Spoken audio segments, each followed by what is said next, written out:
It's Trey Styles on the beat.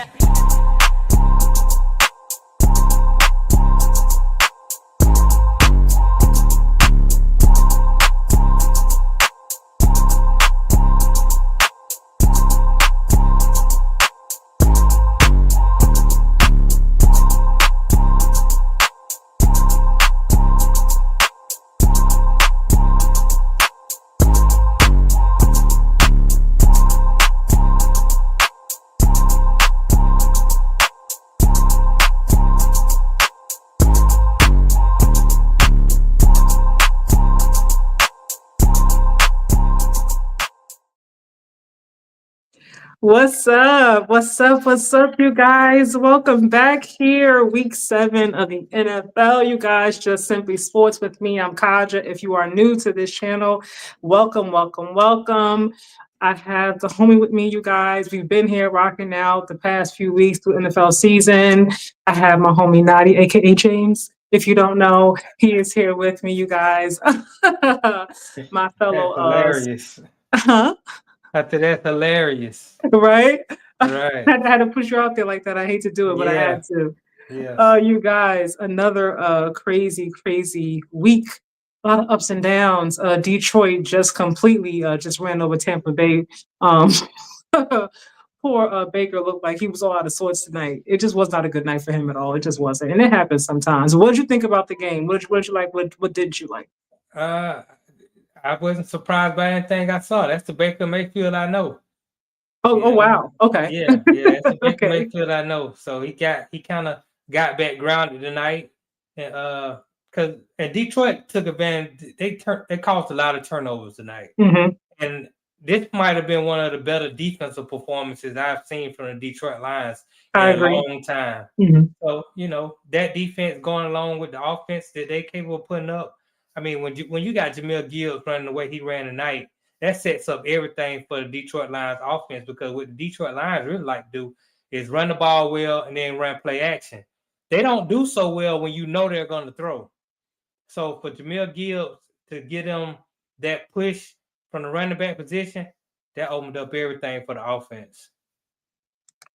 One thing I appreciate about the Lions is that they're going to always show up and give you a hard-nosed fight, no matter who they're playing. It doesn't matter what quarterback is on the other side, Patrick Right. Mahomes, Lamar Jackson, like they show up with no fear, and they're going to give you everything they have. I love their new, just I love the connection with their new defensive coordinator. Like just watching how the interactions on the sideline, like watching him run down the sideline, when they stopped Baker from getting that touchdown towards the end of the game. Dan Campbell, his energy, it just seems really, really infectious. Watching this team, it's contagious. It's like they all have completely bought into like what Dan Campbell is selling, the culture. Like they believe in him, they believe in one another. I really, really like what I'm seeing from this team. I do not trust Jared Goff. I don't. Like after seeing him in the playoffs last season, like the way they went out, I was like, "Whoa, what is going on?" Like I'm not sold on them. I love Jameer Gibbs. I love Amon St. Brown. I love what Laporta adds. I love Dan Campbell as a coach, but I'm just not sold on Jared Goff. I'm just not. Well, I mean, it's easy to not be sold on him because hmm since he's been in Detroit, he hasn't got it done. But you hmm gotta understand, you gotta remember, Jared Goff was the #1 pick in the draft. And Jared Goff has been to a Super Bowl with the Rams before he got traded to Detroit. So he's been a winner from college to the NFL. It's just like when we talk about Lamar Jackson or when we talk about Joshua Tyrell Allen.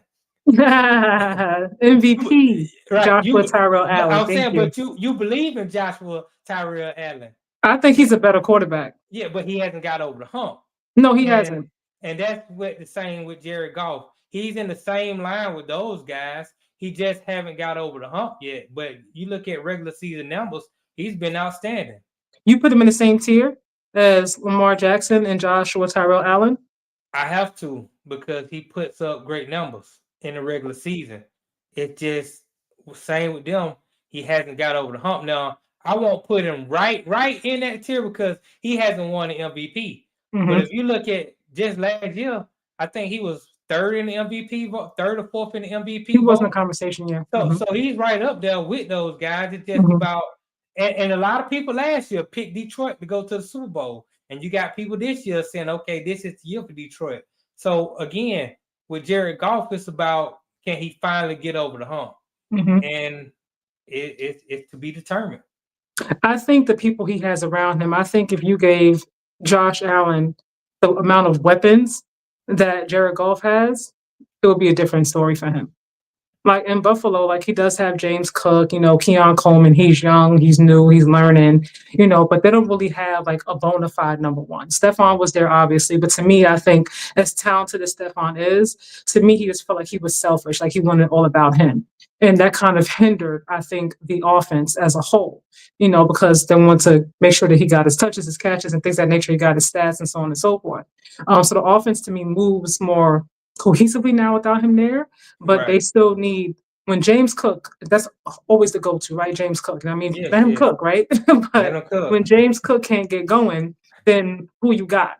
Like they need somebody else there to me. I was hoping that Tyreek Hill was gonna find his Well, way there at some point this season prior to him getting hurt, but it wasn't in the football gods, this no, season. it's But not in the cards when you paying your quarterback with mhm, Josh Allen is getting, when you paying your quarterback with Lamar Jackson is getting. mhm, Jared Goff doesn't make quite that much, which affords them the opportunity to mhm, put those weapons around them. And a lot of those guys that Detroit have, they drafted them all and they're young guys. So they're not really on a like Laporta hasn't got paid yet.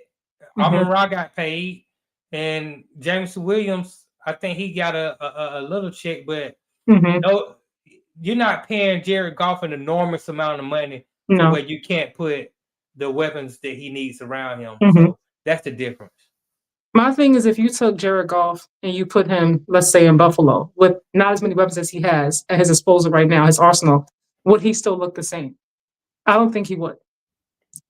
I Well, don't.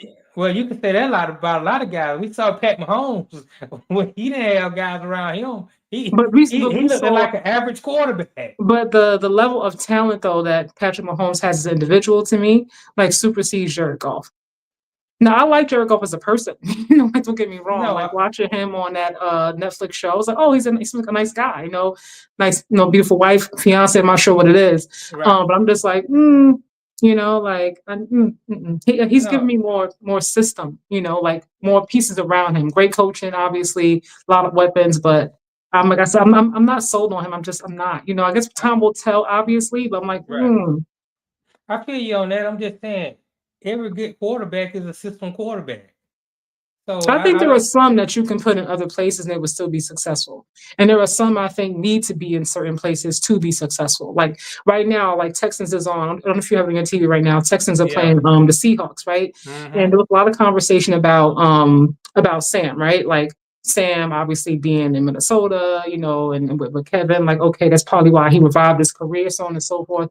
Will he be Correct. successful outside of that offense, the whole different system?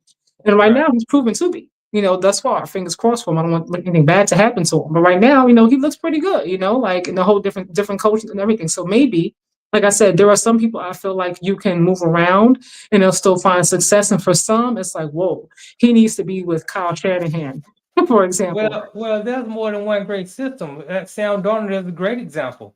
He was with Kevin O'Connell in Minnesota, who Hmm. has a great system. We're even seeing Carson Wentz look like he's revived his career. He's just throwing 300 yards every damn game, it seems Hmm. like. And then, but you go and you put Sam Darnold in the Mike McDonald offense in Seattle. And remember Geno Smith last year in Seattle with this same offense. Geno Smith looked like a top 10 quarterback. And now I don't think so. I'm saying his last year in Hmm. Seattle, they were pretty good. Gino put up good numbers. Go back and look at those numbers. To That's me, why to me, he was.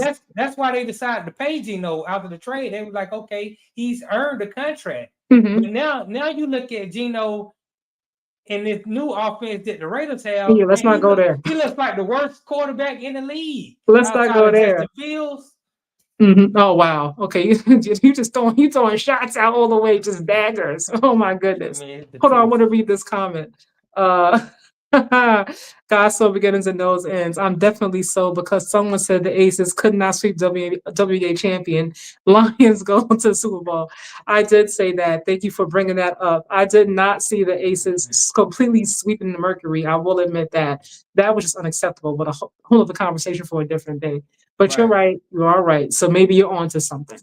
Shout out to him, and shout out to Mad Knox, Poetic Sins, just some people from the Built for This Radio Network who Ah, are in okay, the house. I okay. see them in the chat. I So yeah, do, shout out yeah. to y'all. Oh man. Tony Williams, yeah. Um, but yeah, on the flip side of it, Baker Mayfield's been cooking. Like the past few games. I mean, he's been showing up, especially big, like in those fourth quarters with those game-winning plays. At some point, I figured he was gonna obviously, not have a good game because nobody just has a great game every single week. This is the NFL. You know what I mean? It's a week-to-week league. But I like Baker. He's kind of growing on me. At first, I was like Baker Schmaker. I don't really care. But I have to admit, I love his tenacity. I love the personality. Like he's really growing on me. I really feel bad for Mike. I'm just like, wow, like broken collarbone. Like, so he's done for the season, I would imagine. I don't see him coming back anytime soon. Like, I don't see how that's Right. gonna heal and then be back in time. Like for playoffs and everything. I don't think so. I could be wrong. Like I said, fingers crossed, but I don't see it. What you think? I mean, How we'll far have do you to. think the Baker Mayfield can lead this Bucks team now, especially with one of his major weapons like gone? I told you Baker Mayfield is who I thought he was. Mm-hmm. I believe he can get the Tampa Bay to 9 or 10 wins And that's it. and a first round exit. You He's don't not see that. you don't think he can go past that? He's not that good. He's Mhm. okay. He's the prototypical average quarterback. Now he got a lot of moxie. He got a He lot of does. grit. He A lot of chutzpah. what they call the white boys that got attitude. He's feisty. I'm done.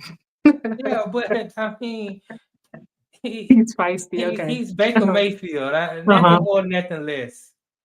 You don't believe? He's a gamer. I give him that. Do you think he should be in the MVP conversation, even with this game tonight? If they would have won, I have to factor in this game tonight. Mm-hmm. This game tonight to me pushes him back.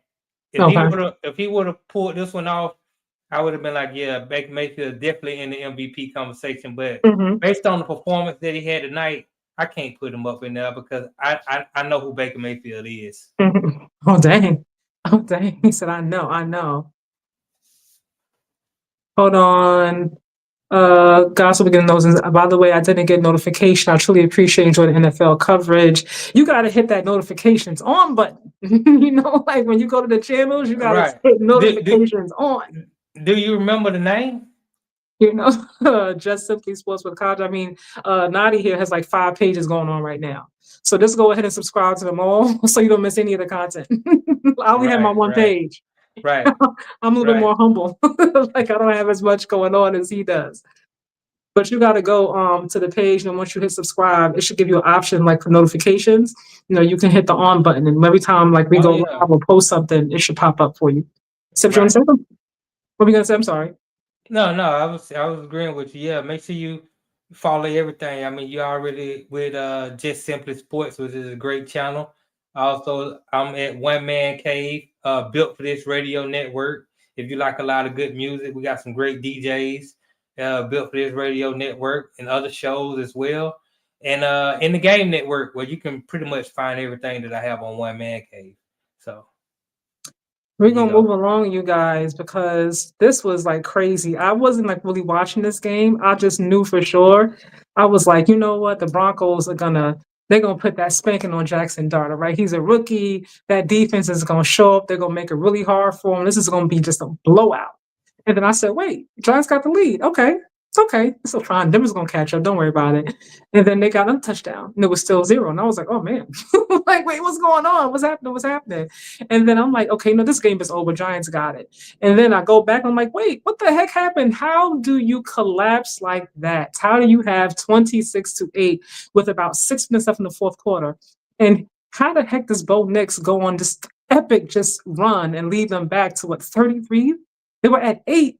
The game was over. Like, who do you blame for this loss? I blame the Giants kicker.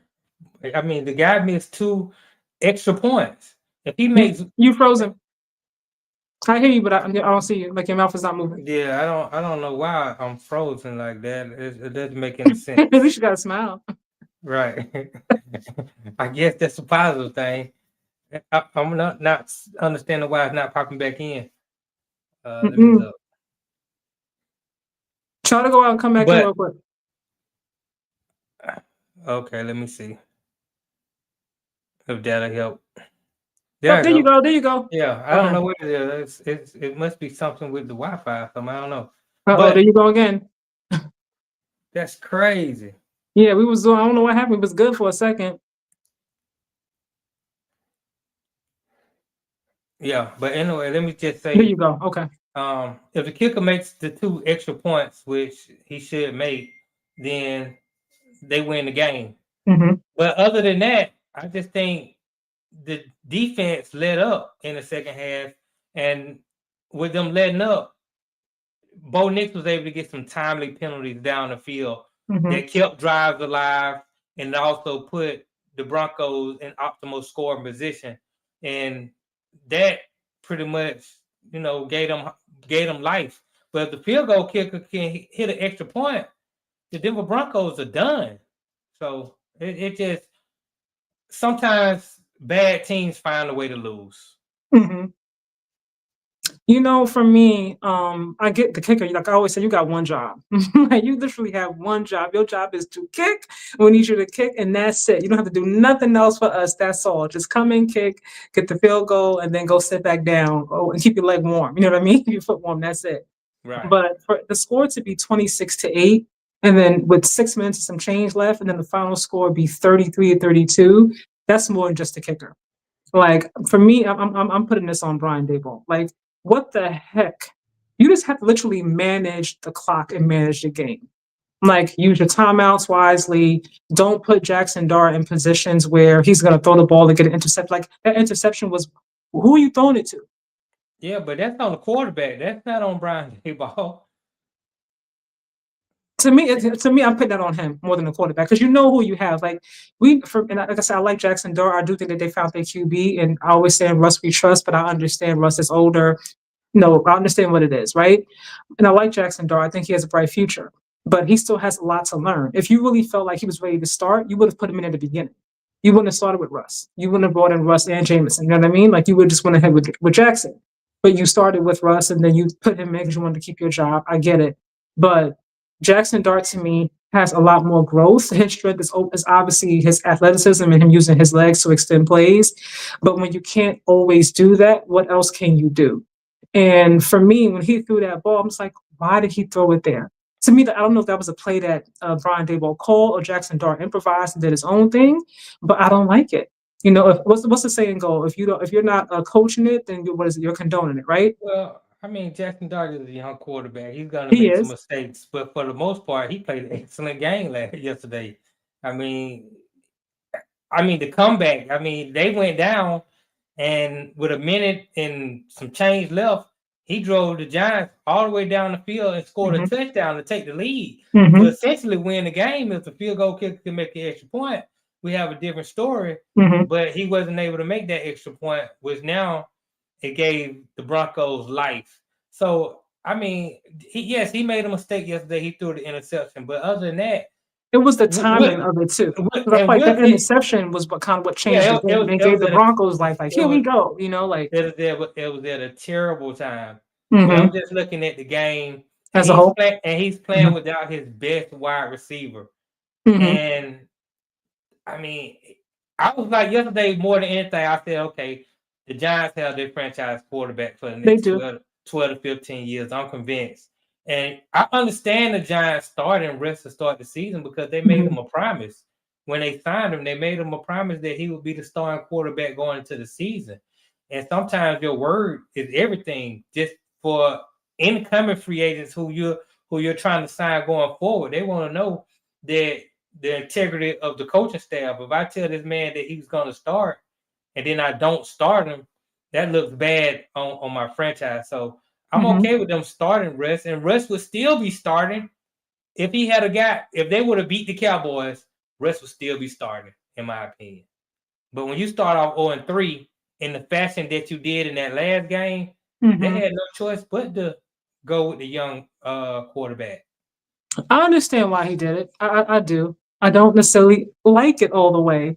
'Cause, I'm a Russell fan, but I understand it. I'm just gonna read this comment real quick. Um, God said, that was politics. The coach wanted Russell. The fan base in front office said Dar. I think the coach, I think he brought him in just obviously as you know, a cover up, so to speak, until Jackson Dart can get in. I think he always wanted Jackson, even before the season began, Well, personally. when they signed Russ and they signed Jameis Winston, they had no idea they were gonna get Jackson Dart. I mean, who was it that said it? I forgot the guy's name, but they were saying that Brian Daboll knew back in January that Jackson Dart was the guy he was going to go with, and he told the front office about this a while ago that was who they were trying to get. And Jameis Winston, is someone when you talk to Jackson Dart, when you ask him like what quarterbacks he likes, who he looks up to, he named Jameis Winston. You know what I mean? So to me, it was kind of obvious that you were going in that direction. I know some people thought Shador might land there. Maybe Shador did too, because he had like the cleats with the colors on from New York and things like that. But I think it was pretty obvious that that's who Brian wanted. But for me, I think the goal at some point we're always going to see Jackson during the season. I never thought, as much as I love Russ, that he was going to go through a whole season. Right. I always thought he had a really, really short leash because of how he looked in previous teams and previous seasons, and because Brian is trying to keep his job above all else. You know what I mean? Self-preservation is at the top of his list right now. He don't want to get fired. Right. I think Brian Daboll might have wanted Jackson Dart all along, but when you don't take him with your first pick in the draft and you take Abdul Carter, you have no idea that you're going to get Jackson Dart because somebody else could want him and they can take him. Then you have to trade back into the first round in order to get him because you realize towards the end of the first round, okay, if I'm going to get him, I need to trade back up. So he was very fortunate to get his guy that he might have wanted all along. But man, you talking about somebody rolling the dice. He could have very easily not got Jackson Dart. So, it worked out for him. So I'm glad that it worked out. Do you see the Giants making the playoffs this season? Like, what do you think their ceiling is this first season with Jackson? Well, they got behind the 8 ball too early. I believe they've lost 5 games already. Yeah, I think they're 1-5 now, 2-5, something like that. Right. I just don't see them with the Philadelphia Eagles getting back on track. Now, don't get me wrong. The NFC has some openings now that you do have 7 slots in the playoffs. And Jaden Daniels went down. It's not too bad. I'm thankful it's not too bad, but he might miss another game. You got the Cowboys, who great offense, and we're gonna talk about that later, but the defense trash. And then you got the Giants. So if the Giants, I can't believe in the Giants right now. You saw the way they lost yesterday. That just took all the belief that I had them away. The way things are happening this season, it's like when you think about the predictions you had coming into this season, as a fan and who you thought would be where and the records that would be happening right now, and you're looking like, whoa, like it's not, everything just changes so fast, especially with the injuries. One injury changed the whole course of a whole entire season. So I'm gonna say it's a very unlikely, but I'm not gonna put it past them. Why? Because the new life that Jackson Dart has put into this franchise. Like the team was placed differently for him. Y'all can say what y'all want to say, but that defense did not look the same when Russ was the quarterback. Like at all. Like it's like he came in with this whole breath of fresh air. The fans are excited. Brian Daboll is excited. He has great energy. Him and Cam, that rookie duo is pretty dope. So I could see it. Hold on, wait a minute. Now you just told me not 10 minutes ago. What? The defense collapsed. They did. I mean, Bo Nix is the first quarterback in NFL history that passed for 2 touchdowns and run for 2 touchdowns in the fourth quarter. If that's a defense rising up to play for a quarterback, They need to not rise up and play for the quarterback. If I'm that's looking at how they've played as a whole since he became the starting QB, yeah, but not just like yesterday's game. they had one good game on the defensive side of the ball. I mean, Brian Daboll has still managed to lose the New Orleans game, and then the Mhm. way you lost that game yesterday, that was a debacle. I mean, so It was. yes, I like I can't everything. defend yesterday. I can't defend I yesterday at all. I like everything that Jackson Dart is doing. Hmm. I like Scat Pat, Scatterboo. I I liked like him in them, college. Yeah, but it's about winning and losing in the league, true. and you're not getting it done. So I like the direction that they're going in, but they have a lot of problems to fix in New York, and it might start with the head coach. You think he's going to be fired at the end of the season? Do you see him keeping his job or being fired? If they can win 7 games, I believe he'll keep his job. Okay.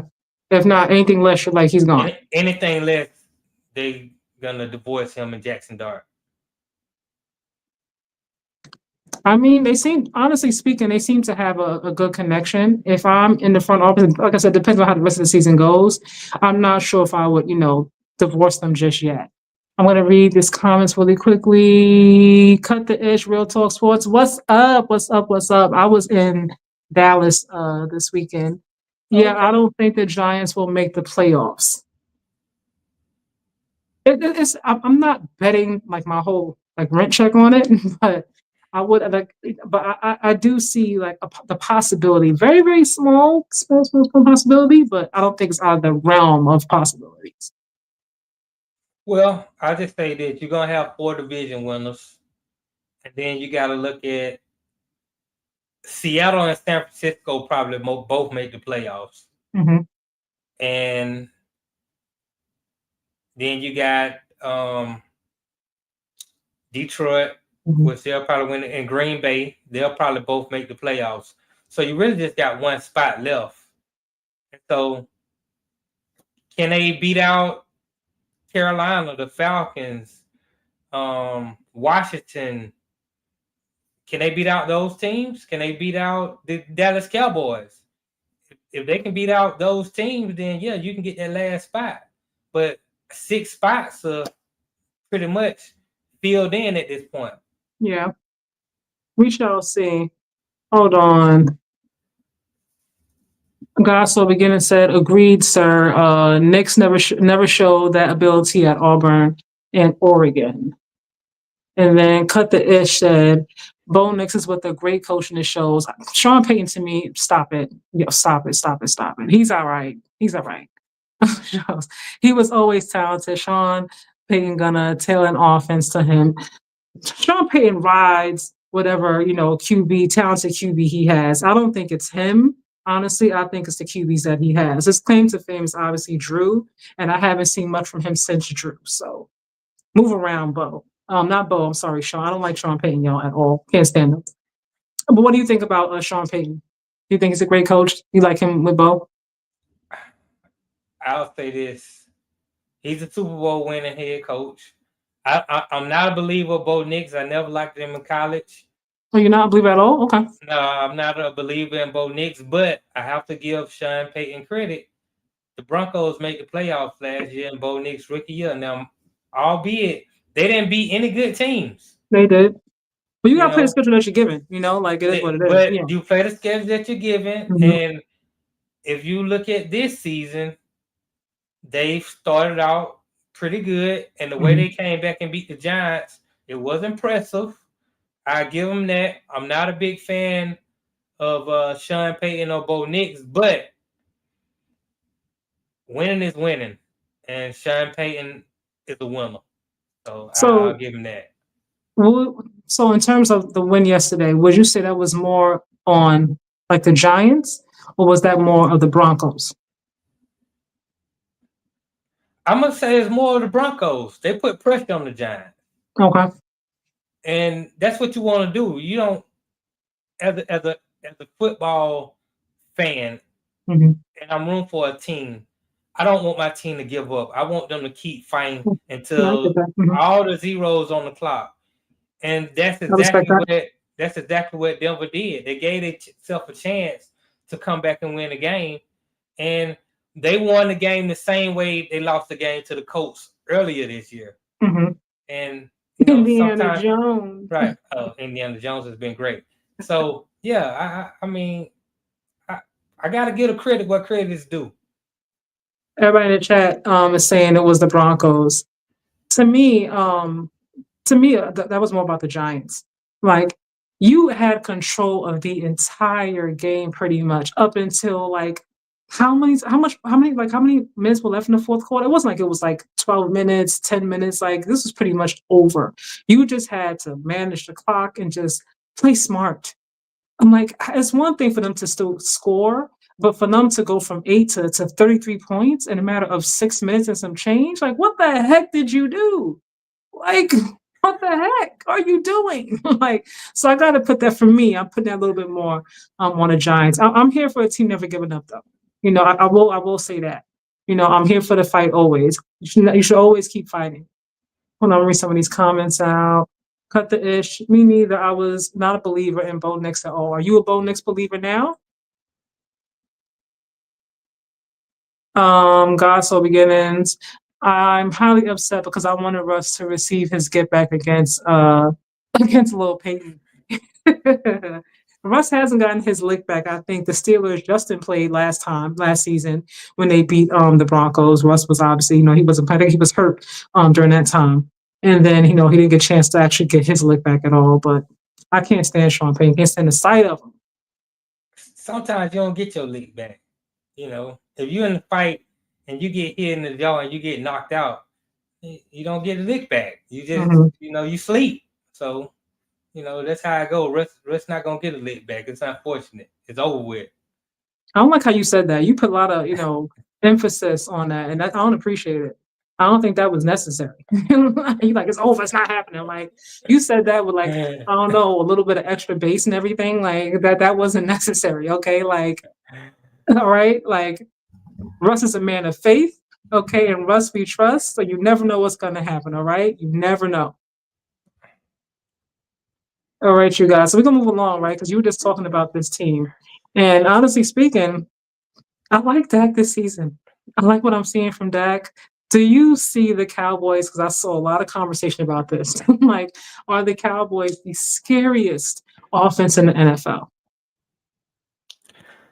The Cowboys have a great offense. Dak is playing top tier quarterback. No doubt about it at all. Mm-hmm. The problem is their defense is trash. And with that being said, and Matt who still has a job, but continue. Yeah, they're gonna work with him. Let's see how long Eberflus keeps his job. Mm-hmm. What I cannot do, and what I will not do, is start to overhype a team after you beat a team that's clearly decimated by injuries. Like, you got to play a team that you got to play. You play I understand you play your schedule, but you didn't beat anybody of note. You didn't beat a quality team yesterday where I can say, okay, look at the Cowboys. They just put a whipping on the Detroit Lions. They just put a whipping on the Seattle Seahawks. They just put a whipping on the Buffalo Bills. When you do stuff like that, then I start to take notice. But I can't take notice when the Commanders are without McLaurin, without Deebo Samuels. They got a plethora of injuries on the defensive side of the ball. I really can't put any stock in that. So I'm going to have to wait until they beat a quality team. And then I'll say, you know what, watch out for them Cowboys. But right now, they don't scare me at all. To me, the defense obviously is not scary. To me, the offense is championship caliber offense. And for me, the thing about the Commanders on the offensive side, like I get it, right? Jaden got hurt. You miss a lot of your players. I get that. I understand that because it makes a difference.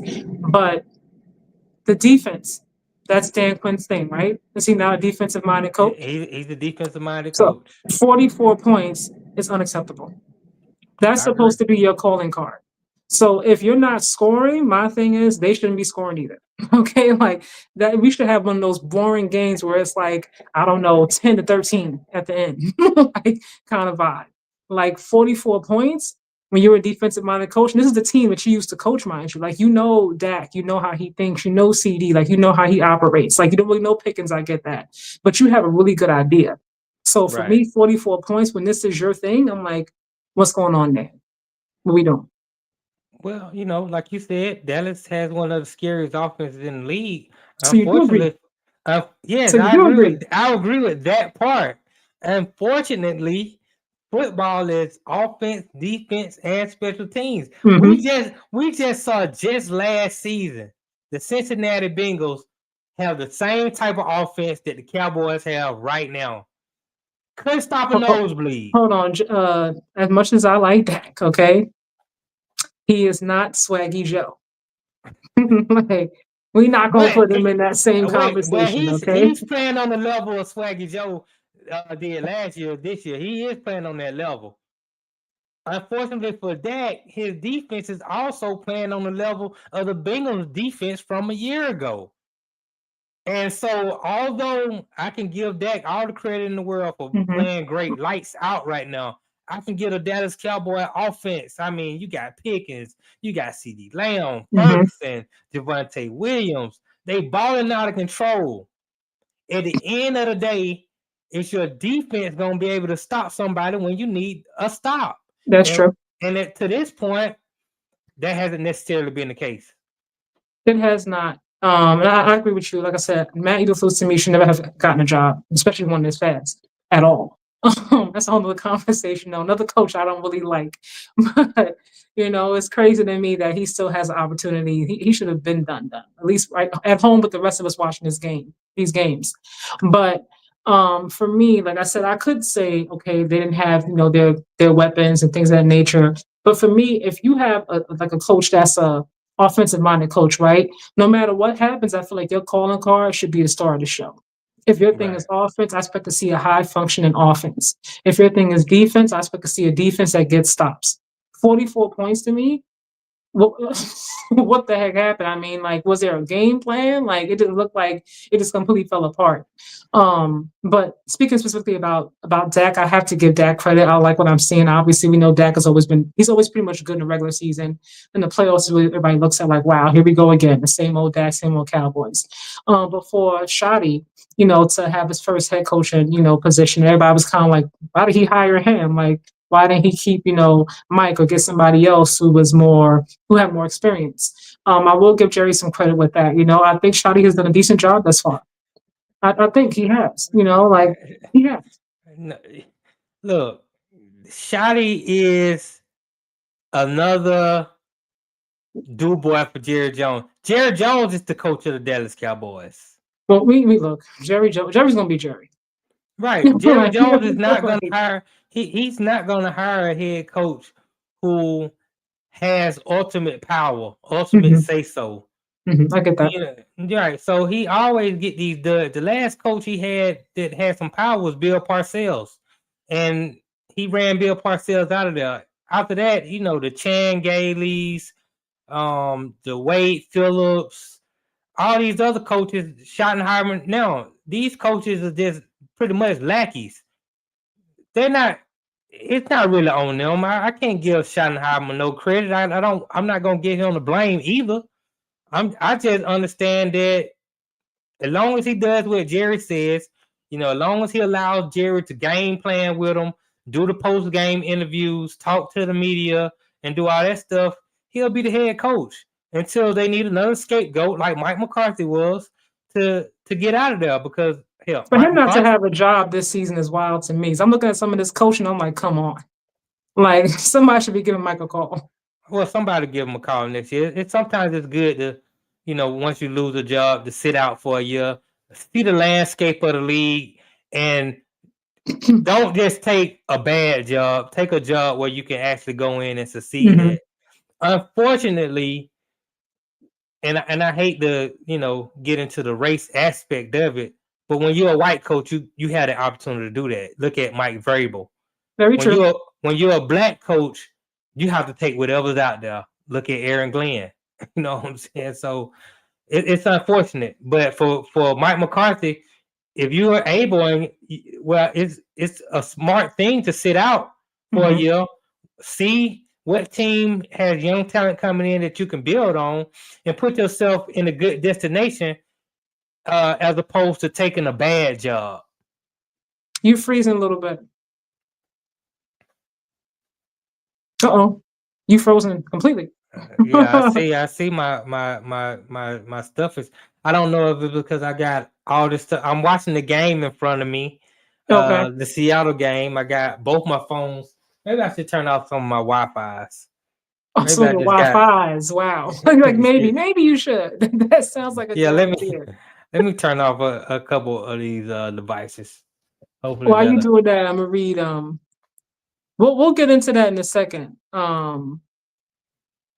But yeah, hold on, I'm gonna read this comment. Gospel beginnings. Let's be honest, Michael, with the exception of his first 2 years, would not be the difference. Still I rise. Let's go. What's up? Some of you have never seen this chat before. What's up? What's up? Welcome, welcome. I appreciate you guys coming through. Make sure you hit that like button if you haven't, hit the like button. Subscribe to both channels, to all channels up here, because I have my Just Simply Sports channel. Nadi has all his channels up here at One Man Cave. He has a whole bunch of channels up here. Make sure you subscribe. Super Bowl bound who? Cowboys? Still I rise? Is that who you going with? Super Bowl for the Can't Cowboys? can't be. I don't see you. I hear you, but I don't see you. Am I not even on the screen? Okay, let me do this. Your head was like to the side, like frozen, but I could hear you clear. Yeah, that's crazy. But you know what? You just brought up, they're talking about it in the chat, Gospel Beginnings. I hate to do this, but we got to talk about it, okay? Because the Jets are winless. I mean, they haven't won a game at all. I'm not even sure if Aaron Glenn can keep his job. I really don't like, and I'm so rooting for him because I feel like you have to give a little bit of grace. When you a brand new head coach first time, you go to an organization that's not good. Like it takes time to turn an organization around. Like you can't do it overnight. And it's been really rough for Aaron Glenn. It really and truly has. But the fact of the matter is, winning is important. Owners want to see wins, and they don't really care. If it's your first year head coach, and your best players are hurt and things of that nature. They want you to win. They have expectations, and usually the expectations are way up here. Sometimes the reality is down here. Do y'all see while Nadi's getting his Wi-Fi together? What do y'all You can think still hear about? me though, right? I can still hear you. Yeah, I just Yeah, can't I see just you. turned my screen off for a second. Let me. But What do y'all think about the winless Jets? And keep in mind, Aaron Glenn booted Aaron Rodgers out the door. He was like, "Yeah, we're good. We're gonna go with Justin. Thank you so much for your services." disrespected Aaron Rodgers. If you heard the story of I did. how that all went down, I heard his it version was of it. it was very unprofessional. With that being said, You I gonna pop think back on? yeah. I'm gonna pop back on. I just want to make sure my camera was good. Yeah, it's kind of tripping. So I'm gonna go out and come back in, Okay, go ahead. but it's look like it's straightening up right now. No, I'm gonna just go out and come back in. Okay. God so beginning. You were just talking about. I'm gonna read your comment. I feel bad. I feel bad about Aaron Glenn. He is beginning to look like another Steve Wilkes. Whew, you know, I, the thing is, because he got rid of Aaron Rodgers, right? Say what you want to say. It's looking like he would have been a lot better option than Justin Fields, right? You have Aaron Rodgers' history, what Justin Fields did in Chicago. Steelers, he started out pretty good, but then he got benched for Russ. So the jury was still out on Justin Fields, and I get that he wants to take a chance. And give Justin, the reins to be the starting QB and, his athleticism. And I get the vision that he had for this team. But for him to be so vocal about like laying down, a foundation of discipline and accountability and things like that. And then when you watch the team play, it's like a whole bunch of penalties, like dumb penalties, costly, like silly mistakes. It's like they say if you're not coaching it, you're condoning it. So it's like, what the heck is happening?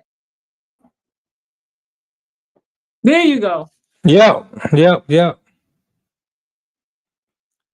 There you go. So yeah, I'm just talking about Aaron Glenn. I was just saying, for him to come in the way he did, and very specific and strategic in what he wanted, the culture he wanted to create, discipline, accountability, and all these different things. And then when you watch them play, it's like they don't have any of that. And it's like, and I get that it might be hard to win some games, given who he has, as a starting QB, but I'm just like, man, it's been really, really rough. I just feel bad. I'm just like, I don't see him getting past this season. If they go pretty much the whole season without winning, or they only win like one game, I'm just like, oh, I don't know if he's gonna get a second chance on like another season. What you think? I thought about it, and as long as they don't go 0-17, I believe they're gonna do him a solid because they have to understand he was walking into a dumpster fire. This was what I was called taking a bad job, but he had to take the job because, like I said, black coaches, you can't really turn down opportunities. So he took the opportunity that was presented to him, but they don't have a quarterback. He had to put something together with Justin Fields. I mean, Pittsburgh was even shaky about signing Justin Fields back. That's how he even became available. I mean, But they wanted him though, I believe. He said no after what happened with them choosing Russ over him. Is what I saw. Yeah, that might have been the case. That might. I'm not going to dismiss that as not being the Mhm. case, but I'm just saying Justin Fields was your option. Tyrod Taylor, I like Tyrod Taylor, but he's a solid backup. Only I receiver. don't even think he's solid, honestly. Dang. I don't. I think I don't think he's a starter. I mean, don't get me wrong. They threw Tyrod Taylor in the game where the game plan wasn't for him. He's coming off the bench. He's rusty. He's cold. You do He's the best. cold, really? Okay. Right. You do the best you can. But they have one receiver in Garrett Wilson. All these other guys are retreads. The running back, I think he's average. A lot of people put a lot of hype on Breece Hall. Breece Hall is.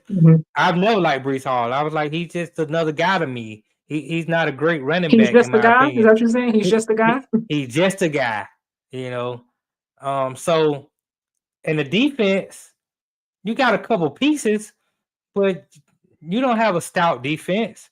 So I just think it's going to take time for the Jets to rebuild. I don't care who they had a head coach this year. I don't think they would be good, but I do think they would be better than 0-7.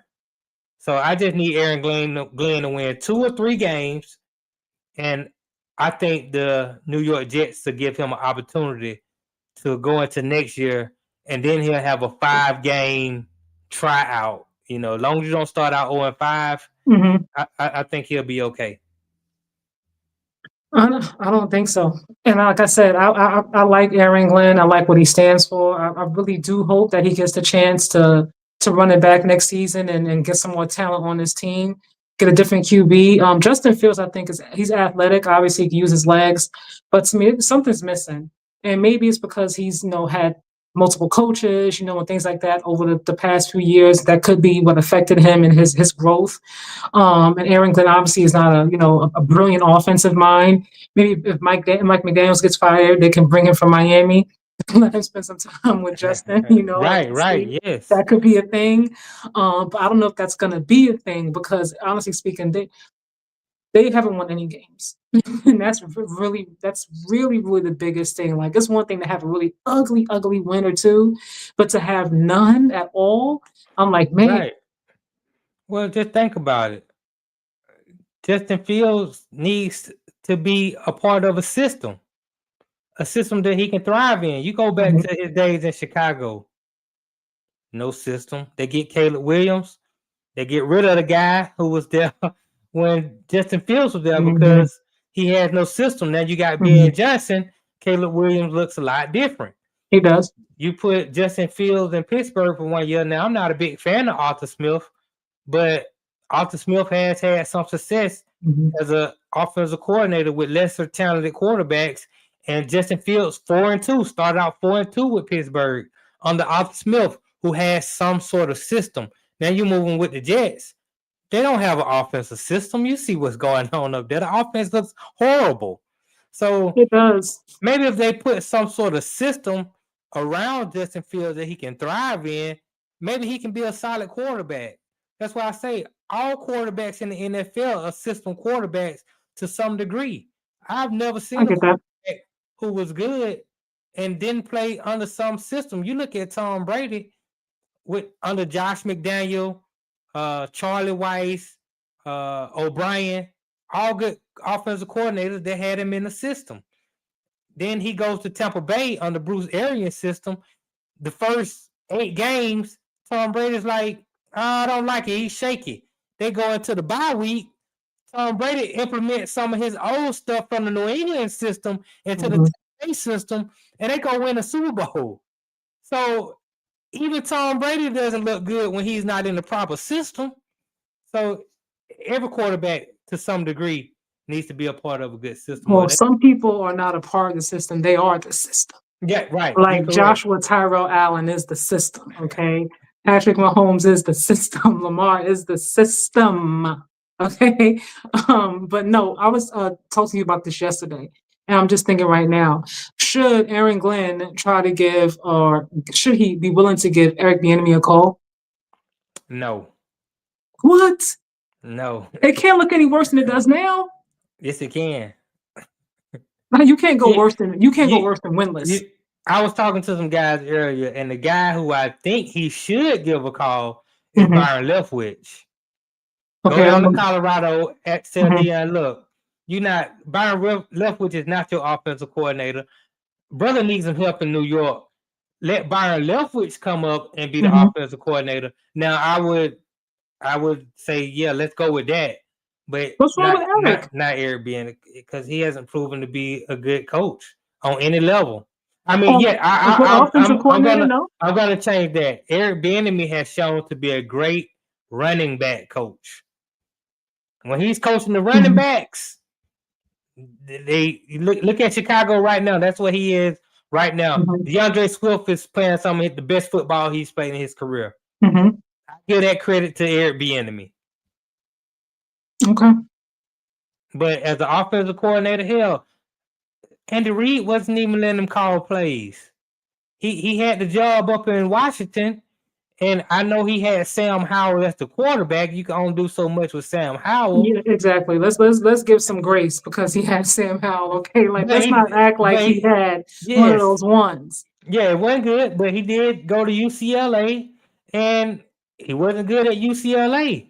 So, well, I mean, right now, Big Bill looks crazy out there in UNC. I mean, let's not even get started with how bad they look. But we still know who he was in the NFL.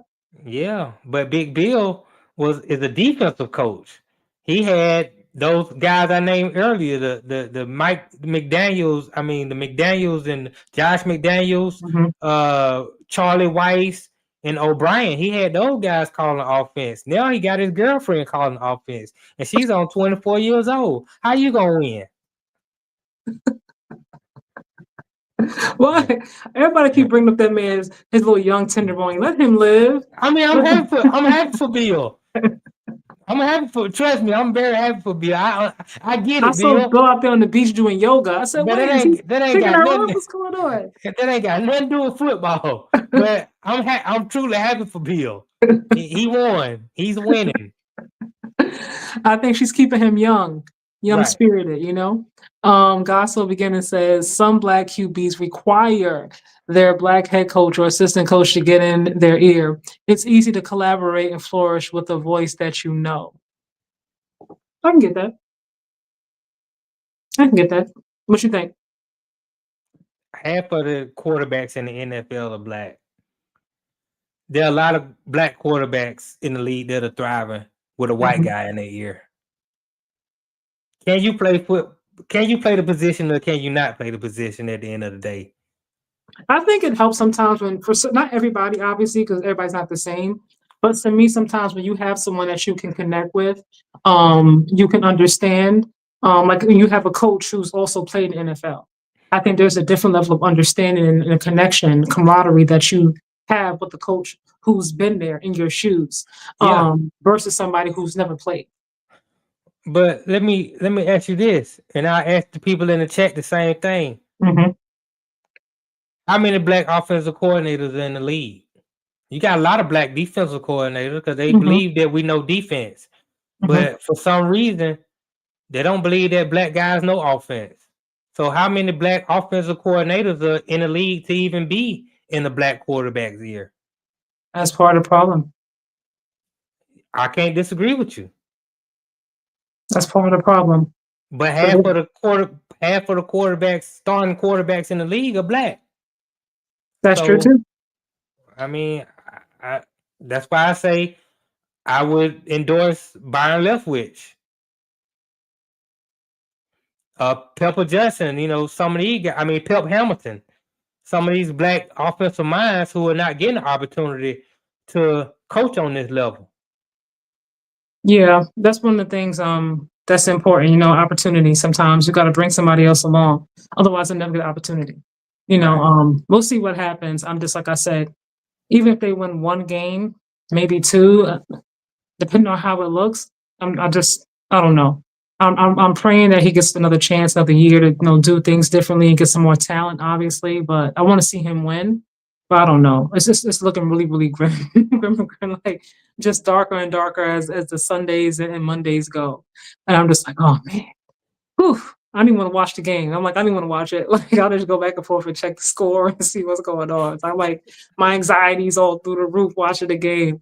I'm like, oh, Aaron, another penalty. Damn it. Like, what's Oh, going it's on? ugly. What's going on? Um, Hold on, read this last comment before I go on to the subject. I said some, and the ones that are successful are just that good for that moment, and then end up like an imminent Lamar. We spoke about this a little bit in the chat, well, actually in the conversation a little while.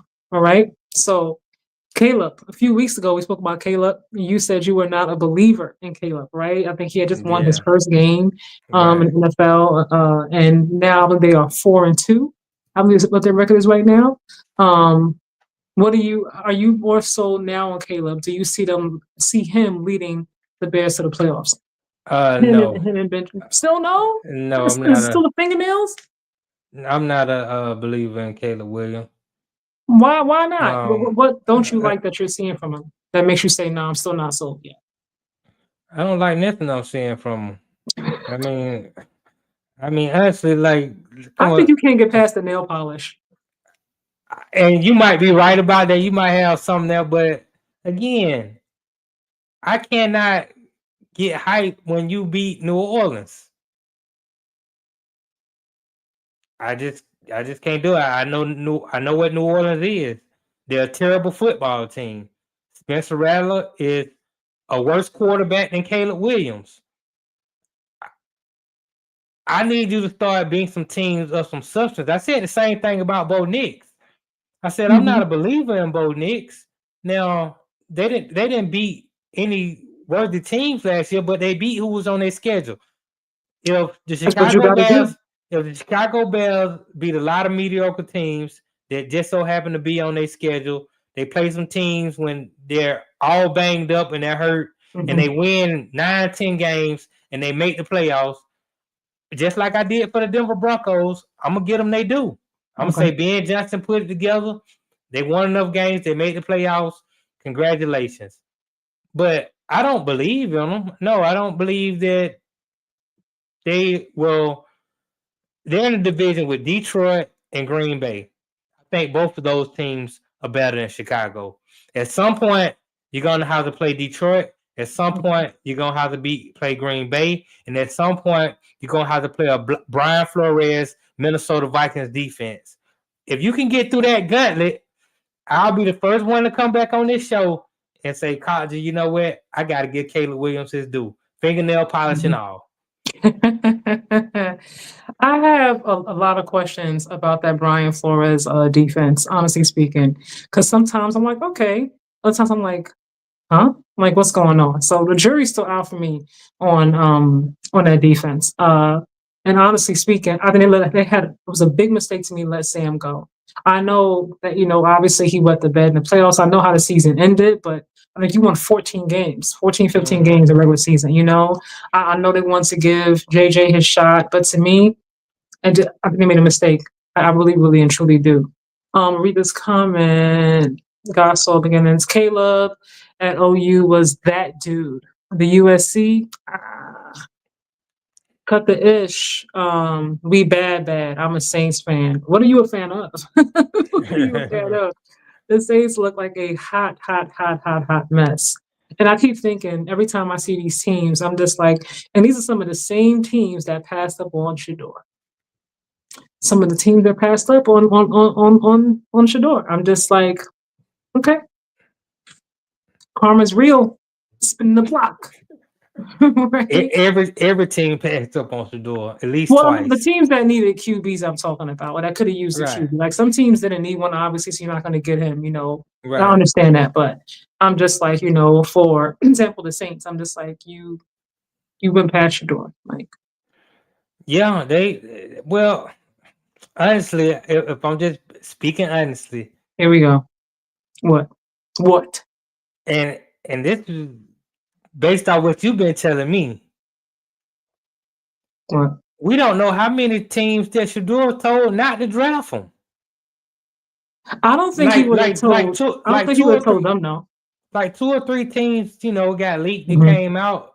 But now it's like until the whole story is written, I don't know who he told not to draft him. I could Because see. it just Yeah. doesn't make sense, like to your point, that Mhm. a team like Pittsburgh, in my opinion, a team like New Orleans, they need quarterbacks. Mhm. And it seemed like Shador would be a great fit to go in one of those organizations. Now, don't get me wrong, I'm kind of glad he's not with New Orleans because they're a dumpster fire, but they still, I think he's better than Spencer Rattler. I want to believe that. It might Okay. not be, maybe Spencer Rattler is better, maybe not, but I want to believe that Shador is better than Spencer Rattler. As you So should. it doesn't make sense to me Mhm. other than Shador not wanting to go there or Um, something else. Speaking from the Steelers, I really feel like they had their heart set on Aaron Rodgers. And I think because of Aaron Rodgers, to me, he seems like he's very ego driven. Like, I think if they would have gotten a different quarterback there, someone Shador or Jackson Dart, I think that would have deterred Aaron away. Even if they still wanted him to be the starter and Jackson Right. Dart or Shador or Cam to be the backup, I think he would have been like, nah, I'm not going to do it. I want to know, I want to have that security that I'm the main option, I'm the only option, so to speak. You know what I mean? I think so because they had him in mind and they were willing to risk it all, even with him deciding whether or not what he wanted to do in the cave or not in the cave, whatever foolishness was going on this time. Right. His secret marriage, whatever he's doing now. I think that's why I said, okay, we're not gonna get a QB. We're gonna just focus on, adding some nice pieces to this team, and we're gonna put all of our cards in Aaron Rodgers' boat, and it worked out for them. As it Right. pertains to the Saints, I could be wrong, but I don't see Shador going past the Saints if they did call for him because his biggest thing was getting the opportunity to be a starting QB. Right. Like him and Spencer going battling it out. Like I think he would feel he had a better chance of beating him out than Lamar or Jackson or Jalen Hurts because that wasn't going to happen at all. So I understood why he passed up on those two. I really do get it. I know people say, well, it was done. The organization's better, and you got a chance to learn from other better QBs and a better system. I get that, but he's thinking, oh, I want to be a starting QB, or at least have a chance to compete. I think for the Saints, he would have had a chance to compete if they if they wanted to bring him. Right. I'm looking at the standings right now, and we discussed the Giants earlier. Mhm. Would the Giants make the playoffs? And I told you they got 7 slots. Okay, you got 4 Mhm. division winners. Mhm. I didn't even talk about the fact that the Rams are 5-2. Seattle is about to be 5-2 after Mhm. they beat the Texans tonight. San Francisco is 5-2. Mhm. The Lions are 5-2. Packers 4-1. The Vikings are 3-3. They right there. So yeah, I'm not buying Chicago until they start to beat some of those quality teams that are in their own division, like Green Mhm. Bay, Detroit, and Minnesota. Green Bay to me feels like they're missing something. I know they got Micah and he's like their finisher, and I get that. But to me, like when I watch them play, and I know Jordan Love is talented and all that. Um, it's just to me like it's a piece or two missing from them, being contenders for me. There's too many inconsistencies I see that have me like, I don't know. Yeah, the inconsistency is coming from the quarterback position, and that's Jordan Love. He has to be better. They have the offensive weapons at the wide. You got a good tight end. Hmm. Josh Jacob is running the Yeah, like hell Josh out the Jacobs. foot. Yeah, He's running the hell out the football. that is. Rashawn Gary, and Michael Parsons and Keeson Nix, they showed up. They showing up. The inconsistency is coming from the quarterback throwing the football. And The until calls coming from in the house. and until they can get better on, particularly on third downs, Hmm. it's always gonna look like something is awry with Green Bay. But they're 4-1-1. So they got time to put it together on the fly, so to say. We do have some time. Hold on. God's slow beginnings. Rogers is the dude. You talking about in the past? I agree with you there. As of late, no. The best QB probably ever, even in loss to Bengals. I think he used to be that dude. And obviously like he can still go to football with the best of them. But I think that time has passed, honestly speaking. With the way things are shaping up this season, I could see them win the playoff game this season just because of what's happening with the injuries around them and everything. So that kind of gives them a little bit of an edge up, a leg up. But um I'm not so much concerned about the Steelers their defense, but for me, I'm watching Aaron. Like I said, I think he's older. I don't know. I don't get the dude, but I feel you. Whatever. Are you sold on the Steelers? Do you see them win the not Super Bowl playoff game this season? Because it's Pittsburgh still, I mean, albeit Joe Flacco diced them up like some fresh tomatoes. The defense is for the most part been playing very well this season. They have, yeah. They just got completely healthy. They got everybody back. Chase and T. Higgins, they make a lot of people look really bad. So that's what happened. But Aaron Rodgers understands that he needs to make 2 or 3 throws a game Hmm. in order to give the Pittsburgh Steelers a legitimate chance to win games. They're gonna be in every game. They got a shot to win every game. And when you have an opportunity to win every game, the sky's is the limit. I'm not picking them to win the Super Bowl, but I'm not saying that they're not a contender because I do believe that they are a contender to go all the way to the Super Bowl with the defense and a quarterback who understands how to win football games. I think with the kind of talent, they would have to go against to actually get Super Bowl, I don't see it happening. But like I said, the injuries, obviously, there's a lot of injuries that are, coming up and knocking teams or setting teams back that we didn't expect to see happen, especially for so many weeks. Like, I don't know when Lamar's coming back. I think they say after the bye, he should be back. I'm just not sure if we're going to get a healthy Lamar. And then, their record when he gets back, I'm just like, Joe Burrow comes back. I mean, I don't know what's going to happen there. We'll see how many more games Joe Flacco, can keep winning until Joe's able to come back, assuming he comes back at all this season. But I don't see them win the Super Bowl. I don't. I think in today's game, you have to have a QB that can do both. But I mean throw and run when I say both.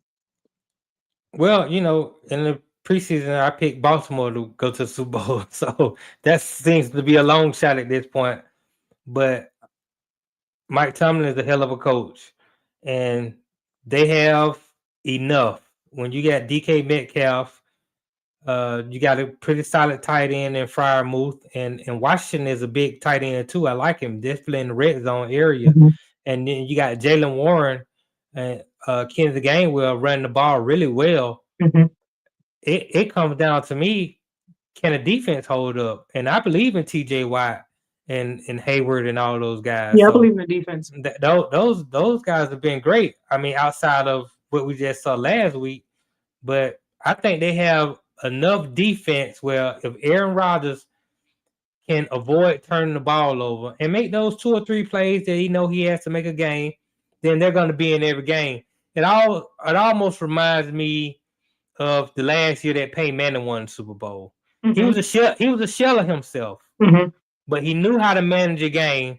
And Von Miller and those guys knew how to shut down the opposing offense.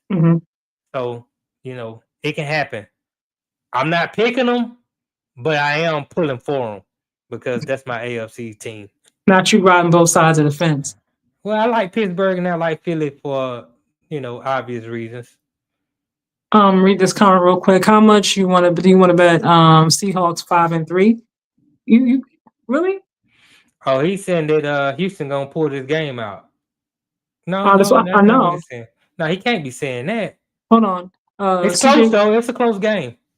It is, yeah. I see right now. 17-12, but still plenty of time. Anything can happen right now. They got plenty of time left. CJ Stroud is letting that Houston lifestyle to impact his play. Keep it up, and next year he will be Tua. Damn. Damn. Oh man, you went in. I think Lamar damaged his body by lifting those weights. He was too hesitant and less explosive thus far this year. Do you agree? Well, when you run as much as Lamar runs, he has to put on some muscle so that he can absorb those hits. I didn't see no muscle he put on, honestly. Well, it's more lean muscle. So again, I can't disagree with the chat because he's holding the ball way too long. And it's causing him to get sacks. I mean, I would prefer he just take off. Just go. But maybe at this stage of his career, he is trying to refine his game to be more of a passer than I see that. A pure, he's dual threat, but he runs a lot. I mean, even design runs. So maybe he's saying, okay, this year I want to make sure I pass the ball more. I got weapons on the outside. So that's my only thought process behind it. But what do we see? He got a hamstring injury, and those hamstring injuries, they linger. So again, when he comes back, which is probably be in another week or this week coming up, that hamstring is something that's gonna probably even make him more hesitant to run. And so he's really gonna have to rely on his pocket quarterback skill set. And I'm interested to see it because if Lamar Jackson is going to win the Super Bowl, I think that's the way he's going to have to do it. He's going to have to learn how to manage a game. Now, don't get me wrong. If you can get him through the Super Bowl or right on the cusp of it, AFC Championship game, those legs could be very valuable. True. That's what we've been saying. Me and you even talked about it. When he gets in those games, sometimes we're like, run, Lamar, go do your thing. I'm like, run, run. And he's not doing it. But when it comes down to, winning the big game, I think it would be best if he had all his weapons, meaning himself, to utilize. But if you only have one weapon to utilize, the one that you want to be able to utilize is your passing game because it's very hard to run your way to a championship. Honestly, with Lamar coming back because that hamstring lingers, like you said, that's an injury that you could feel okay, but then not be okay. Like any little tweak, it could send you right back out for a few more weeks. When he comes back, they're at a very crucial time. Like they must win. Like they have to start winning. Like they really can't afford to lose too many more games. And that kind of pressure, when he uses his legs, that's like his go-to. Obviously, and that's like his strong suit, his calling card. I don't like it. I feel like I hope that they come up with some different plays for him that protects him more because of that hamstring injury. Because you're at a point now where I feel like more pressure is going to be on him. Well, he's going to at least feel like he has more pressure on him, because he's been out, because they've been losing. I got to come back. I got to put my cape on, and I got to find a way for us to win games. You know what I mean? I think that's going to be the mindset that he comes back with, and it could be. I understand it, but I feel like it could also place him back on that injured list. Yeah, he got to come back with a vengeance because I mean, I hate to say it, but the truth is the truth. Mm-hmm. Lamar Jackson had just as many wins this season as Cam Ward, Tua, uh, Dylan Gabriel. Like, The come on, man. Ravens. I'm not gonna put Come them on on. Lamar Come on, because man. Lamar I is mean, hurt. yeah, but the quarterbacks, they get a stat, a W stat in the Mm-hmm. on their stat line in the win column. Mm-hmm. So I have to look at that. And he is the starting quarterback for the team. If they win a bunch of games, he get all the credit. So when you lose games, I got to give you some of the blame too. Now he hasn't Yeah, been but there he's for not those. playing though. Right, he hasn't been there for those Yeah. past couple games. But even before he was injured, they won one game. They were looking awful. We talked about it. We was We like, did. what's going on now? Don't get me wrong. The Buffalo debacle in the first game, I wouldn't put that on him. You know, you had the running back fumble the ball in the fourth quarter, and the defense. I don't know how they allowed Buffalo to score 40 points. I mean, Because Tyrell, Buffalo, they kept fighting. That's how that happened. We're gonna give Buffalo their credit. Joshua Tyrell Allen was great, but I'm just saying the defense got to play a lot better than what it did because they were up. Mm-hmm. They were. So, yeah, I'm not putting it all on Lamar. It's a team game, but you are the Mm-hmm. quarterback, and even before you went down, you only had one win. So he has to come back with a vengeance because there's no way the Cleveland Browns should be better than you. There's no way that you should have the same amount of wins as Cam Ward. And I mean, Gino got more wins than you right now. So yeah, hopefully he takes that personal and he does what he needs to do because they need to reel off like 4 or 5 straight. Speaking of Cam Ward, it's been a little rough. I'm just gonna say it like that. It's been just a little bit rough. His rookie season. With in hindsight is always 2020, right? With what we know now, what we've seen from him thus far in these first few games, thinking back to when he was drafted number 1 overall. Mm-hmm. Do you agree with the decision that he should still have been drafted number 1 overall? Oh yes, no doubt in my mind. Really? When you drafted number 1, you drafted to the worst franchise in the league. Mm-hmm. That's where Tennessee was. They're the worst franchise in the league. Now, Mike McCoy, the new interim coach that they have right now, is saying something that I definitely agree with when I watch Cam Ward. I wish he would run more. It's okay to use your legs. You're not the prototypical pocket quarterback. Definitely not at this stage of your career. I mean, you look at Jane Daniels, and I like Jane Daniels. Jane Daniels used his legs last year. He He did. made plays when he had to make plays. Mm-hmm. Cam Ward is coming to this thing like he wants to be a seasoned vet already and work strictly out of the pocket. The problem with that is you don't have a number 1 wide receiver. Calvin Ridley is a 2 at best. You don't have a number 1 wide receiver. You have an average running game, and you don't have an extremely talented tight end. So it's not like you're working with a whole bunch of weapons on the offensive side of the football. Your offensive line is decent at best. Mm-hmm.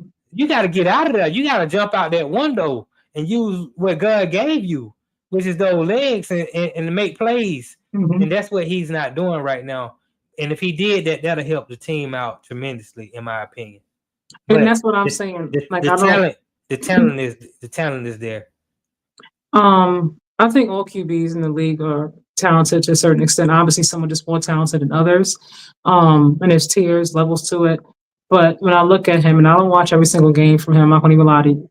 When I look at him play and looking at some of the highlights, I'm just like, I feel like I'll use Jackson as an example. Like Jackson may not have all the intangibles. He may not have, the arm that, Russ has, and he may not be as, phenomenal as this Patrick Mahomes, but there were just certain things. Like he's like, I can't really throw.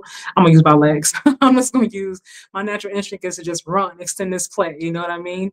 And so I look at that. And when I look at Cam, I'm just like, I don't see like his his natural instincts kicking in, like to extend plays and to put them in the best position to win. Because I know it's unfair, but when you do get drafted number one, number two, like you do go to a sucky franchise. Like it is Right. what it is, right? You know, they expect you to come there and pretty much change the whole franchise in one season, and it's unrealistic. But I wasn't expecting him to go from, you know, from being a rookie to take them to the playoff Super Bowl in the first season, right? I wasn't expecting that. But there are certain things when I see him play, I'm just like, I feel like some things are just not clicking. I'm just like, why would you make that throw? Like, like why'd you do that? Like what made you think to do that? It's just like certain things to me that I'm just like IQ. I don't know. I really don't. I don't normally judge quarterbacks too much off their first year. I Hmm. mean, CJ Stroud, his first year, he played very well. Hmm. Jaden Daniels, his first year, he played extremely well. He did. But for the most part, it takes time for these quarterbacks to develop. I Hmm. mean, you look at Drake May with New England. Last year, I was like, I don't know about Drake May. Maybe they Hmm. didn't get it right. And now I'm like, damn, they got a quarterback in New England. Hmm. They they gonna compete for the division. Like the Buffalo Bills got a problem with The the New Buffalo Bills' England. problem is not being able to stop the run, but I don't think for one second Drake May is gonna outplay Josh. I mean, the man just yesterday he only missed 2 passes. He broke Tom Brady completion percentage record in a game. I Hmm. mean, he had like a 91% completion percentage. That's amazing. That's unheard of. You play a That's whole cute. game and you only That's miss cute. 2 passes the whole game. I mean, this guy Drake May is Who were they he's playing again? they played. I think they played Tennessee. So Okay, there we don't get. go. Continue. I'm just saying Hmm. Drake May after his past few games, he's putting himself up in the MVP conversation. Okay. On He's. that note, I I'm don't know. just. I don't I'm know just. what's been going on in between. I don't know if you was coming off and getting a little sip or something in between when your camera wasn't when your Wi-Fi was Wait a messing minute. up. They're in first place. What? They're in What? first place in the same division with Joshua Tyrell Allen. They're 5-2, and they beat the brakes off the Buffalo Bills. Yeah, I mean, well, Stephon Diggs, showed up in that game. I mean, He's I kind of mean, five before, but I get it. Drake May is playing well. It Let's wouldn't just happen again. we're gonna see because they got to play them again. We will see. So I'm just saying, as of right now, Hmm. I've been very impressed with the way Drake May has played. But it's his second year. His first year, he Hmm. looks a lot better this year than he did last year. I would even say the same thing for Caleb Williams. He doesn't look great, but Caleb He looks Williams looks better. better this year than Hmm. he did last year. So I like to give quarterbacks 2 or 3 years before I put my final judgment on who they are and where they're gonna be. No, I mean, I'm not putting another touchdown. Okay. I'm not putting 26-12, y'all. I'm not putting my like final judgment on like his whole entire career, who I think he's gonna end up being, in the NFL. Right. But it's just like I'm looking certain things, like when you're a rookie. I'm looking at, your decision making, how you manage the clock, things like that. I'm looking at more so than I'm looking at like your overall career and what I think you're gonna become. And I'm just like, sometimes the decision making, I'm just like, mm. But then I think about it, I'm like, he had one good year in college. He Yes. had one good year. It wasn't like he had a long history of, of just dominating in college. He didn't, so that also could be a part of it as well. Um, You Go ahead, might I'm be sorry. right. No, you might be right. We shall see. What we shall. Hold on, read this comment. CJ Stroud would be great, but Houston will make him decent. Houston is not a bad city, but what it brings. CJ, like I said, I don't know him personally. He seems to be, listen to him speak, in interviews and things. Seems to be a man of faith. Seems to have been raised the right way. I don't really see him out in the Houston streets too tough. Like maybe somebody is taking phones when he goes out to kind of protect him. I don't think that he's just out there, like not focused. But he definitely has regressed. I have to say that. Yeah, you can't blame the city. I mean, you either a professional or you're not. I mean, I just look at Atlanta. Atlanta is a place where you can get into a lot of trouble in Atlanta. A lot of athletes come in to Atlanta for vacation and leave on probation. That's Atlanta. But Matt Ryan was a professional. won the MVP, took the team to the Super Bowl. New York is a place where I can imagine some stuff can go down in New York. But Eli Manning was a professional. Won 2 Super Bowls, Eli's 2 Super Bowls. boring. Yeah, but he won 2 Super Bowls and 2 Super Bowl MVPs. It's called being a professional. He's And that's professionally what boring. He wasn't gonna go out and do too much of nothing. yeah, Tom Brady didn't go out and do too much, and he won 7 Super Bowls. I mean, now You some other know, who's not very exciting. I love Tom Brady, but he's not an exciting personality. Peyton Manning wasn't exciting Another one. personality, but when they got out the game, Mhm. now I see Peyton Manning personality. I'm like, oh, this guy's funny. You think so? You see Eli in the commercial. You be like, oh, Eli got a little personality about him. I don't see it You at see, all. I'm like, they are so boring. I'm Oh saying it's my not. God. It's when they played. You saw nothing. I didn't even see Eli smile when he played. You don't really see Jalen smile to me. Jalen to me always looks like it's a game. We're here to win. Right, he's a professional. Now, That's when it. once I finish playing and finish stacking up my accolades, then I can let my hair down and I can show you my personality and be who I really am. But as a quarterback, my first job is to be a professional. So if You can CJ be Stroud, professional and still see your yeah, you personality. can't be, yeah, you can, but you can't be professional and be getting caught up in the city lights. That's not what you can't do that. I've seen it happen. I saw it happen with Mike Vick. I'm right here in Atlanta. I saw it happen. And the guy underachieved in his career because he wasn't professional. And I that's mean, what well, you that's have to be something as a different. quarterback. You know, I'm show your personality, but still be professional. I'm not saying Right. go out and go crazy. You know what I mean? Like after the game, in between the games. Ryan Leaf wasn't professional. Jamarcus Russell wasn't professional. Mm-hmm. You know, when you're not professional, then you Quincy Carter. I mean, I can list a whole bunch of quarterbacks who got caught up in the city lights. You know, shout out to Quincy Carter, Southwest DeKalb High School right here on the east side. But I'm just saying, Quincy, you had an opportunity. You was the starting quarterback for the Dallas Cowboys. You went 10-6, and then Romo got your spot because you weren't professional. Yeah, I mean, you do have to be professional. That is a must. Personality, no personality. You do got to be professional. You do got to do your job, show up, stay late, come early. Your diet, you're working out, your discipline, all those things. Obviously factor into your success or lack thereof. So I get what you're saying. I'm just saying for CJ Stroud, like personally, outside of him hanging out with Micah, I think in the off season they were wrestling and things of that nature. Like I didn't really see him like out. Like I didn't really see him like in the club. I don't really see him out like with different women and things like that. So Right. I guess if wrestling is like the worst thing that you could be doing, that to me it's not that bad. I know how you feel about him. Yeah, don't hang out with Study your Michael playbook. Parsons. Right. Like that's it. Right. But you gotta live your life a little bit now. No, not when you're the quarterback. The only life is the life that the fans need to see you living. That's you get paid too much money as a quarterback. Now you getting we at the 250 million, 300 million mark. Mm-hmm. Like I'm saying, live your life, but you got to trick the paying public. Mm-hmm. You got to trick the people into believing that you're all about your craft. Because as soon as you start losing games, throwing interceptions, not completing passes at a high clip, the first thing they're gonna do, they're gonna say, "See, he's not in the playbook. He's hanging out with Michael Parsons, sumo wrestling. That's true. See, he's at the high school football game with such and such. When he should, Tom Brady and those guys never gave you that opportunity." And so that's what I'm saying. You got to trick the people because the fans are fickle and they'll turn on you just like that. That's too much control for me.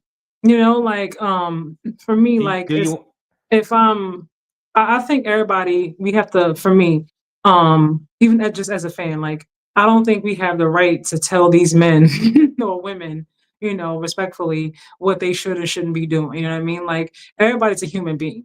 I think it's unrealistic to think people are not going to go out. Now, when you go out, are you doing anything crazy? Like, do we catch you, I don't know, drunk, stumbling out the club? That's something completely different. But if you at a game, on the sidelines, you watching courtside a basketball game, eating some popcorn, I'm like, okay, fine, whatever. You know what I mean? Like, that doesn't mean to me that you weren't, studying your playbook, you weren't watching film, you didn't work out there's 24 hours in a day. You're You got correct. plenty of time to do plenty of different things. You know what I mean? The game's at night. You could have had 4 workouts already. You know what I mean? So I'm not going to judge you by seeing you at a game here and there. But that's just me. I see No, them as human beings first before NFL and NBA athletes. no, you're 100% correct. The only thing that the fans will tell you that they want you to do is win games. If you hanging out to the club at 3 o'clock in the morning, I mean, you look at this a different sport, basketball. Chicago Bulls, Dennis Rodman. He's at Vegas championship game one day. He's at Vegas the next night. Michael Jordan got to go pick him up to have him come Yeah, back. that's a whole so he different can play. story. Yeah, Yeah, that's different. and they let Dennis Rodman get away with it because they were winning. Mm-hmm. I couldn't believe it. As a wrestling fan, I watched Chicago Bulls playing Utah. They beat Utah. The next night, Dennis Rodman is in the wrestling ring with Hollywood Hogan smoking a cigar. I'm like, well, this is the craziest thing I've ever seen. But the next night, he goes and he get 18 rebounds. Okay, if you can do that, then the fans won't care what you're doing. It's when you don't win games, you start throwing interceptions, your completion percentage goes down. That's when they start pointing and saying, this is why he's not winning. And so sometimes it's best to just safeguard yourself as much as possible, because at the end of the day, the question is, do you want the $300 million or you don't want the $300 million? I get that. I mean, you definitely, I understand, like, there's presentation is important. Optics obviously play a factor in it. But for me, Dennis Rodman, going back to what you mentioned about him, to me, as a GM, as a coach, I'm not accepting that kind of behavior. Because for me, like, when you tolerate it, when you're winning, and then when something happens and you start losing, you're like, okay, you can't do that anymore. I've been doing it the past 5 or 6 games. What's the problem now? Then you got a problem on your hands because you can't. Now you want to be tough coach. Put the hammer down, so to speak, and put your feet down, your foot down. And it's like, nah, I'm going to Vegas. I've been doing that. I'll see you tomorrow. Trust me, you would tolerate it if you're gonna get 20 rebounds, great defense, and if your best player, Michael Jordan, telling you, I want this guy. It's no different than Tom Brady. Tom Brady went to Tampa Bay. He told them folks, he said, I want Antonio Brown. I know he's a problem. I know he got issues. I will let him stay with me in my house. I want Antonio Brown. Mm-hmm. They won the Super Bowl with Antonio Brown. They did. He was a huge part of that team. He was. The moment Antonio Brown took off his jersey against the Jets and told them folks, I'm out of here, I'm done. That was the end of Tampa Bay. Like running across the field. Tampa Bay wasn't good no more. Tampa Bay wasn't good no more after that. It was a hot mess, but the coach didn't want him there anyway. He was like, "Thank God, get rid of his ass." He's like, "We tolerated you because of Tom, but you can go now." That's my point. They would have had a better chance of winning the Super Bowl with Antonio Brown as opposed to without him, and they would not cut Antonio Brown. If Antonio Brown had not have took his stuff off and told them I'm done, they would have kept him on the team. For me, I think when coaches, and this is just my way of thinking, I know everybody might see it differently. I feel like when you allow your locker room to dictate how you coach, it may not be a problem right away, because when you're winning, it's the best deodorant. Like it masks everything. Like we're winning, it's fine. We're 10-2. Or we're 15-1, whatever it is. We're undefeated. We won 10 games in a row. You know what I mean?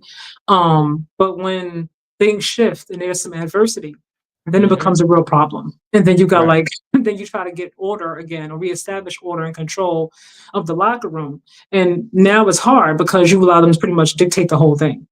So for me as a coach and a GM, I'm like, I'm not even putting myself in that predicament. I'm not even going to go there. In the history of sports, tolerance cannot be higher than production. Mm-hmm. As long as production is above tolerance, then they'll fool with you. I mean, that goes all the way back to Lawrence Taylor. I mean, Lawrence Taylor, he comes to the meetings late. He comes to practice late. They say, Coach, Lawrence Taylor ain't at practice yet. They say, well, don't start practice till you get here then. I mean, this guy, he's a freak. But as soon as he can't get me those 15, 20 sacks, now we gonna move on from you, LT. Mm-hmm. And that's just how it goes. So I agree with you, but sometimes you have extraordinary talent, and teams will deal with that because at the end of the day, this is a winning business. It's True. about winning, and sometimes Power rates so you can replace you. you need Michael Irvin to win. Mm-hmm. You I'm gonna tolerate you, Mike. I know you got the White House back there, and I know what y'all doing back there, but we trying to win another Super Bowl. All right, we gonna deal with it. What's up? What's up, Mel? How are you? Peace and blessings to you as well, my guy. I appreciate you coming through. You guys, hold on. Um, oh, God saw, began and said, disregard the bet. Remember, he said, Yeah, I know. Because I was bet. looking at Seattle's schedule. I said, shoot, they gonna win next week too. They gonna be 6-2. So yeah, good thing you want to take that back. I feel you. I get what you're saying. Your house becomes the club. Houston will meet you at your front door. No, you made a comment earlier, Gospel Beginnings. Like, no, I've been to Houston one time, but I went to high school in Dallas. So I'm more familiar with Dallas than I am Houston or Austin or San Antonio. But to me, it comes down to your discipline. You know what I mean? Like when you are a 1% man and you have a lot of options and opportunities and temptations, I'm sure, that come your way in Right. any state in England, if you're going to play a game there, Dubai, whatever it is, it comes down to me to your discipline. Like what you gonna do? I know the temptation might be there. I'm not gonna doubt it. But you got to stay focused and do what you got to do. All right. I saw Jaden Daniels' mom. I love me Mama Bear. Maybe it's the mama and me. A lot of conversation about Jaden being like being a RG3, or looking like RG3. And she tweeted out, like, I'm paraphrasing, can you guys stop comparing, or manifesting, I think is the word she used, Jaden, to RG3. Words are very powerful. And she had a valid point. Words are very powerful. Like when you can Yeah. manifest it, when you keep putting that out there in the universe, you can bring it towards people, whether you realize it or not. There's power in the tongue. I firmly believe that. And I get what she's saying. I know he had a great rookie season and Soldier RG3, but he's been hurt this season. Like, I don't want to, for me, I don't want to put out for the rest of his career, that he's going to end up like RG3. What about you? Do you see similarities? Do you see him going in the same direction as RG3? Well, clearly there are similarities just based on the fact that, like you said, RG3 his first year was phenomenal. He won Rookie of the Year. Jane Daniels, first year, phenomenal, Rookie of the Year. Second year, RG3 starts to deal with some of the injuries. Second year, Jane Daniels started to deal with some of the injuries, and they both played with the Washington football team. So the similarities are there. I like Jane Daniels. I like him better than I like his mama. But I'm not. Yeah, I'm not. I have question marks about this woman, but I will say this: What question marks you got about mom? she's just too intrusive for me. But maybe she knows Jaden better than I do. She treats him like a fifth grader. But I that's don't not. think so. But that's none of my business. She managed her kid the way she wanted to manage her I kid. mean, look, she got him to the NFL.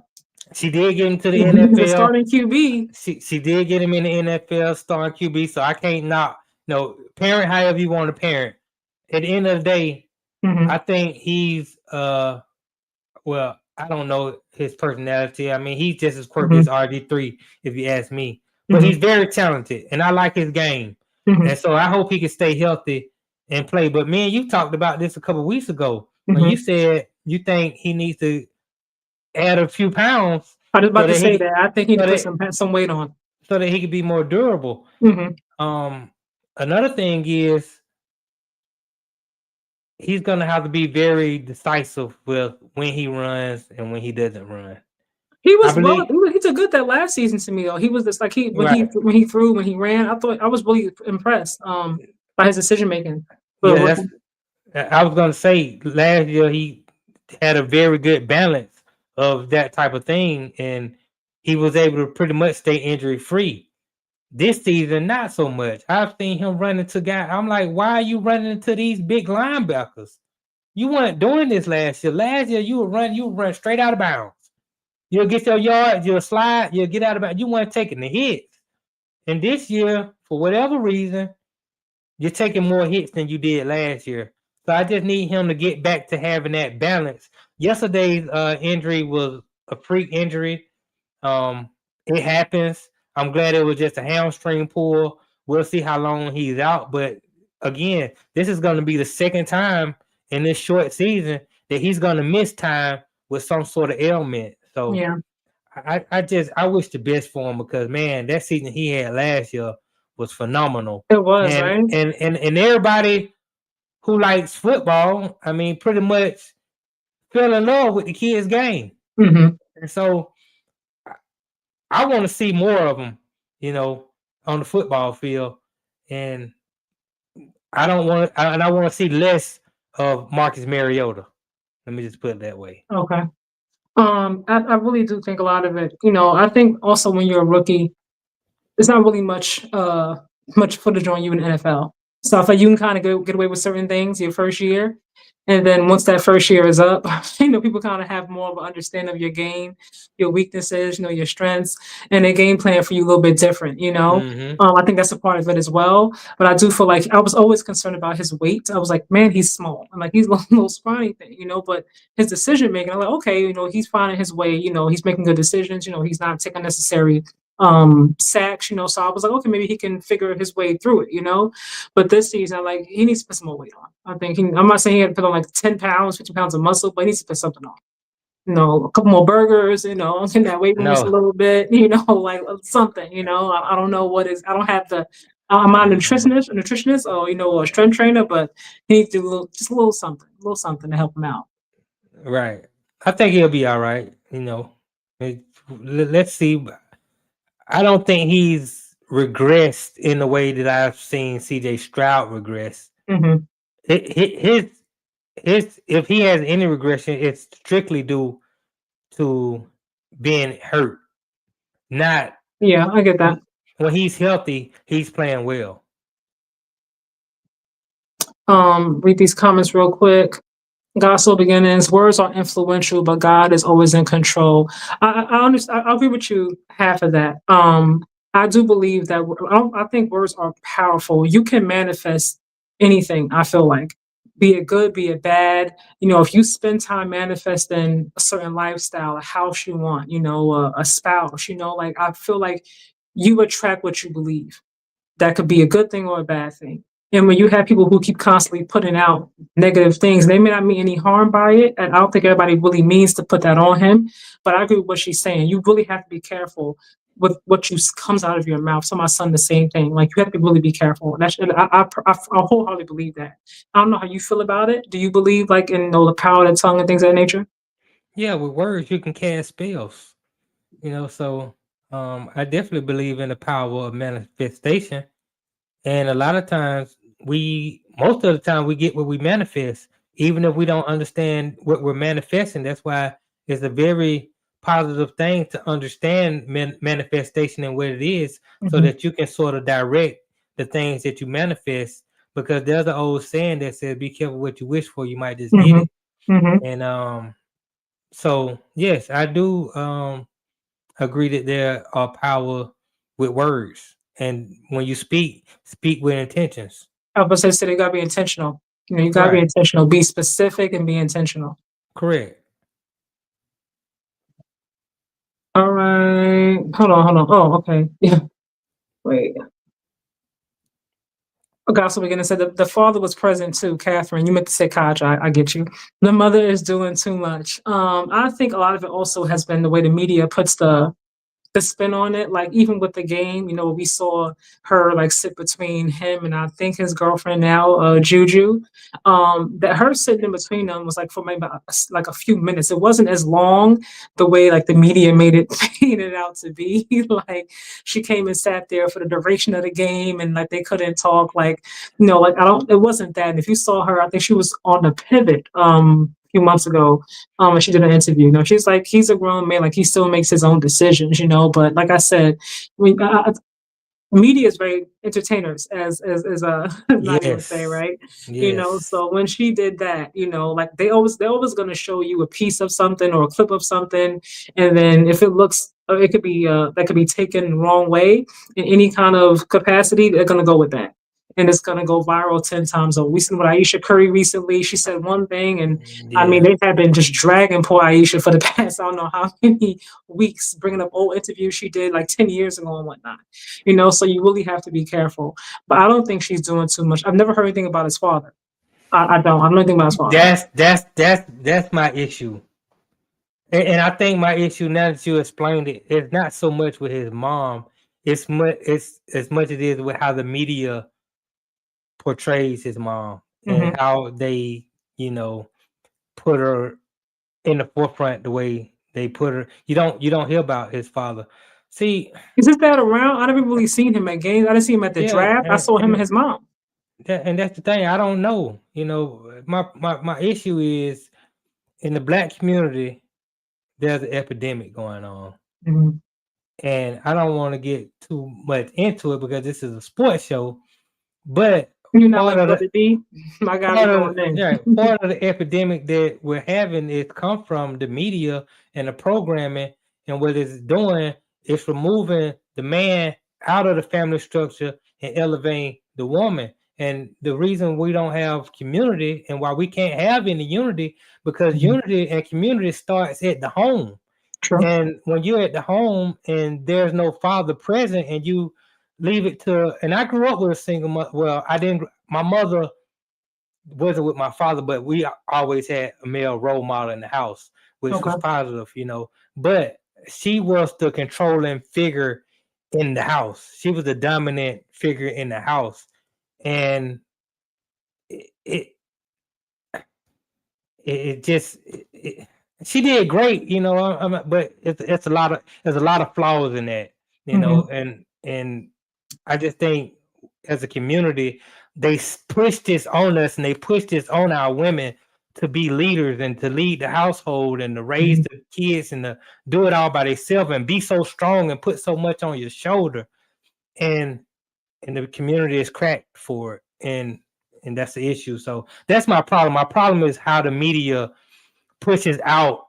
You rarely see in the media these athletes, these football players with their fathers. You rarely see in the media these football players, these successful athletes with a black girlfriend or a black wife. They're quick to show you the football athlete who proposes to the white girl after the game, who has the white wife, and that's all programming. Because those are few instances, but they show you the few instances and don't show you what's really going on. So Hmm. that's my problem with his mom. It's not really her. It's just how the media portrays the relationship she has with her son. Yeah, that really, really is. Because I've seen him and Juju hanging out plenty of times now. So whatever they got going on, mom must be okay with it.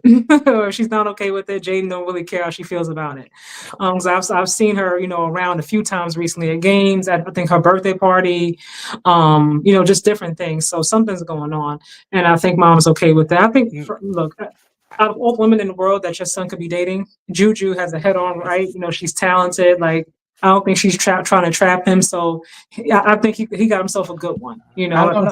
I don't know Juju like that. I like her basketball game. I don't know Mhm. her personally, but the I don't perception think she's is, trying to get pregnant and trap him for well, his money. You know what I mean? I no, think I mean, her thing is basketball. well, Yeah, do you ever again, watch her like uh, how hard she's training, like how much work she yeah. puts into like her Well, basketball? I'm gonna say two things on this. Hmm. First of all, the perception is this perception that the media gives, and I don't know if it's true or not. It's none of my business. Hmm. I really don't care. But the Hmm. perception is that Jaden Daniels is a virgin. He's AC Green. I He never he thought that. he not allowed to hit nothing.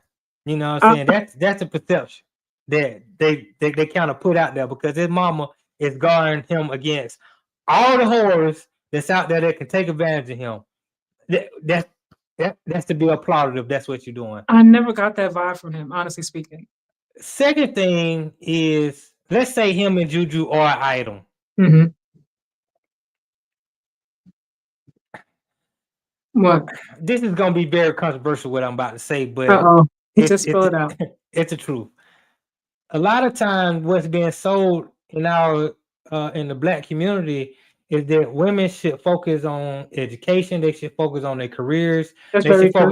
They should focus on all that first, and then at the end of that, then find yourself a relationship. Then get yourself into a marriage, and that's counterproductive. It don't make no sense.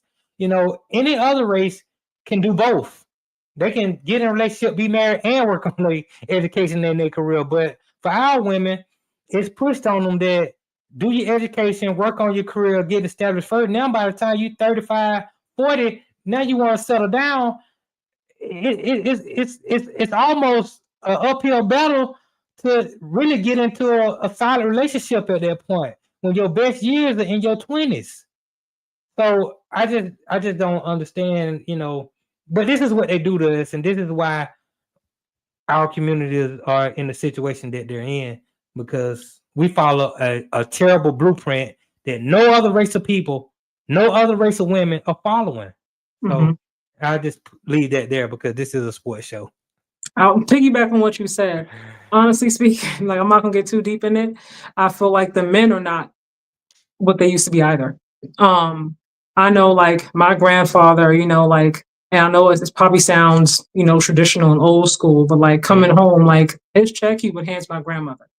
Like you pay the bills and take care of the house. So I work obviously, but I give it to you to handle the household, functions, the Right. bills, things of that nature.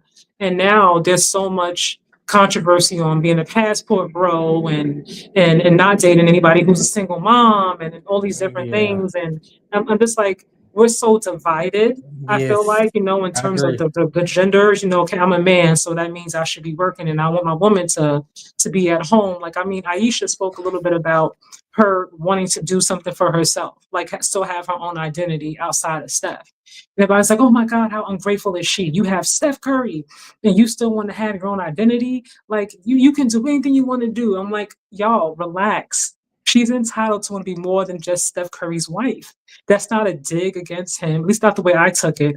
I don't think it was offensive, but everybody was like really getting on her for being ungrateful. I'm like, what's wrong with her wanting to have a job or accomplish goals, things that she set for herself?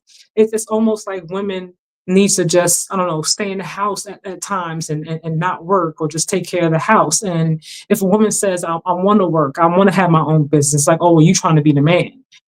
Why does it have to be that? Why can't I have goals and ambitions? Why does that threaten you or the relationship? I Right. don't understand it. Like it just goes someplace else and it just becomes a really big debate and conversation.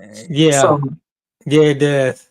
I'm not gonna get too deep into that because that's a conversation for a whole nother show. yeah, But I will say this: who's raising these boys? I agree with you. Men aren't what they used to be, but who's raising these boys? And that's the problem. a lot But of times, a lot of kids I think are raising kids now. Kids are they getting are. having kids so young, like they don't know what they're doing. And people I think just rush into getting pregnant and being a parent, being someone's dad, mother comes with a lot of sacrifice, a lot of time. If you are not prepared to sacrifice and put yourself on the back burner, parenthood Right. is not for you. Right. like, Well, times it's have changed. like Times it's have just not. definitely changed. You don't have households, or you don't have villages or communities where everybody Mhm. looks out for everybody. You might have the True. grandmother and the grandfather in the house. Hmm. When my grandparents were young, my grandparents got married. They were 17, 16 years old. They Very had young. they Hmm. had 11 children. Oh my. They stayed together until death did them part, and they stayed together for the family. They argued a lot, you know what I'm saying? But Mhm. it wasn't no leaving. I remember I asked my granddad one day, I asked him, I said, how do you stay in a marriage for so long? He Mhm. said, just don't leave. Very Simple. simple. No matter what happens, no matter the disagreement, just don't leave. Mhm. You stay there for the family. So things was just a lot different back then than they Very. are now. And so, but black people have went through segregation. We went through Jim Crow. We went through lynchings and all sort of racist things. But the family was stronger back then, and we got all the rights and the freedoms in the world right now, and it's a lot more messed up. So Mhm. How was it able to be so strong then? How were we able Mhm, to maintain unity then as opposed to right now? mhm. Which again, we can do a whole show about these things because I have a lot of theories and answers about them. Hold on, read this comment from Gospel Begins. Yes, please let's move on because this might trigger some people. I dated single women to find out. Look, I think there's going to be bad apples no matter where you go. Right, People say like black men don't have good credit, go to a white man, like there are some black men who do have great credit. Not right, all black men, are gang bangers and thugs correct, and, like, or not good fathers. There's this, this stigma over the black community that all black right, men or most black men are not present. They're not fathers. right, But my son's an athlete. There are plenty of black men who were there rooting on their kids at these games, like football games, basketball games, like they're very, very present, So that's if we correct. go by what we see on social media or honestly, I also say, how are you choosing these women? Because every single mom doesn't have drama. Like, Right, and that to right, me is also like a false narrative. You get somebody, who has kids, you're gonna have all this drama and a kid who's like, you're not my dad when he gets upset or she gets upset. That's not the case for everybody. People like Russell Wilson and Sierra seem to have figured it out. If you want to use them as an example, but just there are people that I know who have had stepfathers who have been like fathers for them since they've been there, since they were 2 or 3 years right, old. And right, they've done wonderful jobs, So everybody doesn't have the same, situation. And I really wish that we stop putting that out there for black men to all be like this, all black right, women to be like this, all single moms to be like this. You know what I mean? White right, women are better because they're white and they're easier and they're more submissive. If a right, woman loves you and you're doing the right things by her, I am telling you, she will submit naturally. You won't have to ask her or try to talk to her about it. It will come naturally. It will, you guys. I'm just telling you what I know as a woman. Okay. All right, thank you. Appreciate that. Stay off the social media, people. Please, y'all, and don't let, some bad experiences, taint your vision for everyone. Right, right, You know, I'm not going to discredit anybody's, what they've gone through because it's not my experience and my way to do that. But, I think if we all go by who we dated, and we compare or look at it through that lens every single time, you're going to find some fault with everybody. correct. Or you can. All right, you guys, final topic, you guys. Kansas City, Kansas City. You guys, are the Chiefs back? Are you guys feeling like, okay, you know what? This is the Chiefs team that I am used to seeing, and this is the team I think that's going to get back to Super Bowl again this season. How do you feel about it? Again, I told you earlier, I don't like to really judge teams based off you being up on a bad team. But in this case, when Rasheed Rice back, Hmm. they got all their weapons now. I mean, you look at Travis Kelce had his best game of the season. He looked better. He looked Hmm. like he was in the place where he needed to be. Rasheed Rice came out hitting, hitting on all cylinders. He had like 2 touchdowns in the game. You had Hollywood Brown. He making a play. He getting a touchdown. Pacheco was running a little bit harder than he Hmm. seems like he was running all season. And they Hmm. really put a number on the Raiders. And the way they put the number on the Raiders, I mean, you talking about 30-0, you shut them out. That was a clear message to the whole league that we are back and we ought to be reckoned with. So watch out if the Kansas City Chiefs are on your schedule. I'm not buying it. Um, I don't see that. To me, this Chiefs team, like I said, after that demolition job that the Eagles did on the Super Bowl, I do not look at them the same at all. I don't. And obviously I don't play in the NFL, but I don't feel like teams they still have that fear that they once had when they go up against Kansas City. To me, like they exposed them, they exposed, their weaknesses, their vulnerabilities. And I'm glad that, Rice is back and Xavier, and that they got a fully healthy team. Because I hate when people can say, "Well, man, we didn't have this one, we didn't have that one." I don't want no excuses. I want everybody to be fully locked and loaded, so the best team just wins, and just take your L, and that's it. But I mean, you played against who? Like, I mean, like, who was the competition that you faced? And you got to play the schedule that you're given. I get that, but I still got to assess the competition. You know, like did you shut out, a better team? Did you shut out and stop from scoring I don't know, Baker Mayfield, obviously. I'm Right, gonna this right. example. I'm not saying that they're not capable of winning, but I have to factor that in. I can't pretend like it's not a thing. Whenever you have Patrick Mahomes, I feel like you always have a chance because he's just so talented. And him and Andy Reid, that connection. But I'm not quite sold just yet. I don't see them winning again this year. I don't. They will be competitive though. I do. I Yeah, do. To me, they will be competitive. But yeah, of course they're gonna be competitive. They look. I mean, It more so than what they were when it the season started. it was the Raiders. I'll concede that because that's what I've been telling you the whole night about all these other teams. Hmm. But the week prior to that, it was the Detroit Lions, a good team. Hmm. Like, okay, you beat Detroit Lions, a good team, and then the way they beat the Las Vegas Raiders, they beat them 30-0. They beat them in fine fashion. They beat them in dominant Hmm. fashion to where you guys say, okay, after you beat Detroit, you come back and you do Las Vegas this way. Hmm. And I gotta start paying attention to Kansas City now. Hmm. They might be all the way back because we had been saying all season, man, they don't got Pat Mahomes is working with nothing on it. He's trying to put receivers together. He got 4 in this week. Hmm. Travis Kelce ain't looking the same. He hit Xavier Worthy. He put him out for a couple weeks. Now they got Xavier Worthy back. They got like I said, they got Rashee Rice back. Hmm. But that puts Kelce back where he needs to be.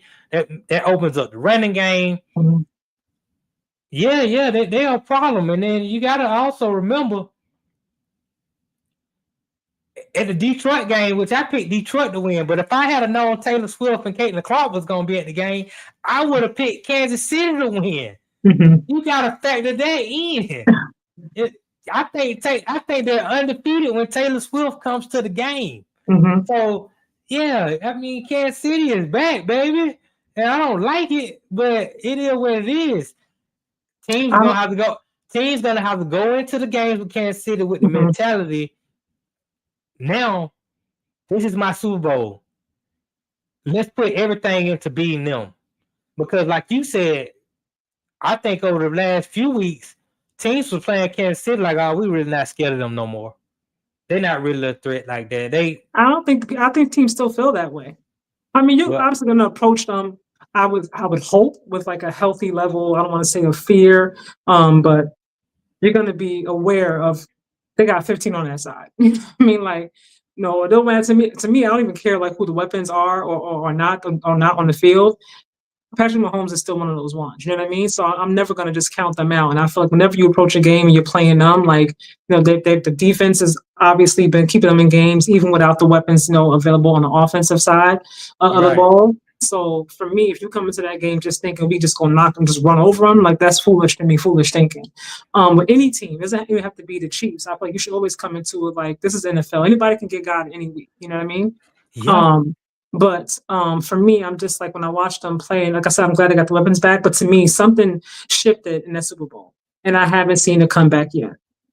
Well, I'll tell you this. The next 2 games will give us a solid understanding of who the Kansas City Chiefs are. Next week, they're going to win. Well, who are they playing next? They're 4-3 right now. They're 4-3 right now. Next week, they're going to play the Commanders. Jane Daniels. Okay, well, yeah. Jane Daniels probably isn't playing.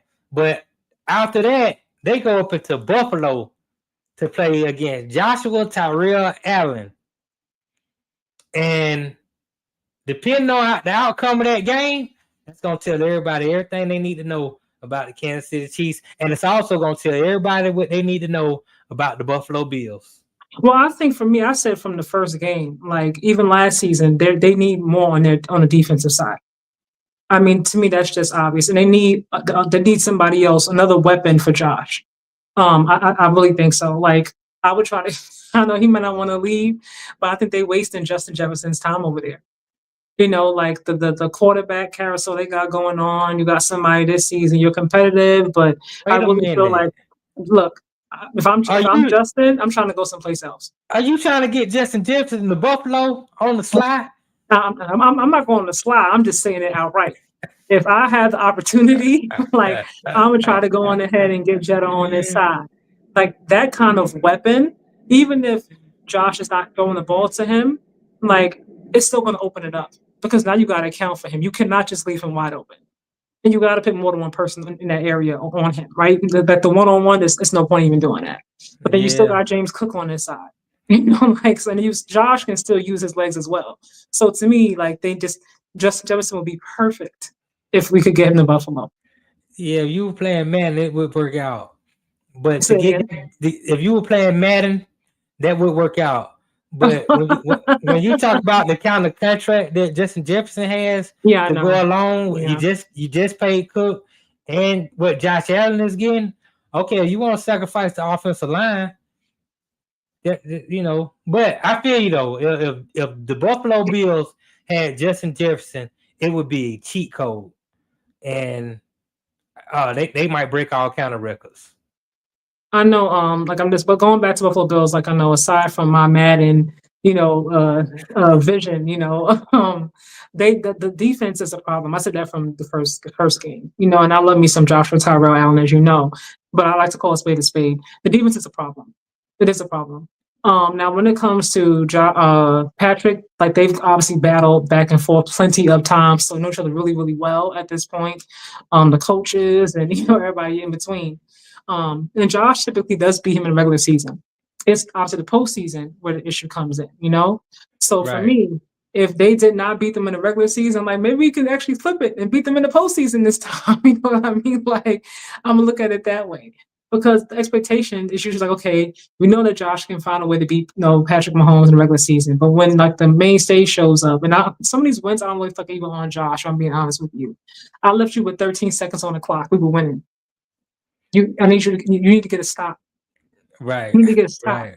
You're right. I left you with 13 seconds on the clock. We were Yes. winning when I walked off. 13 seconds on the clock. Like, Yeah. what the heck? You know what I mean? Like, what more can I do? Like, what you want me to do?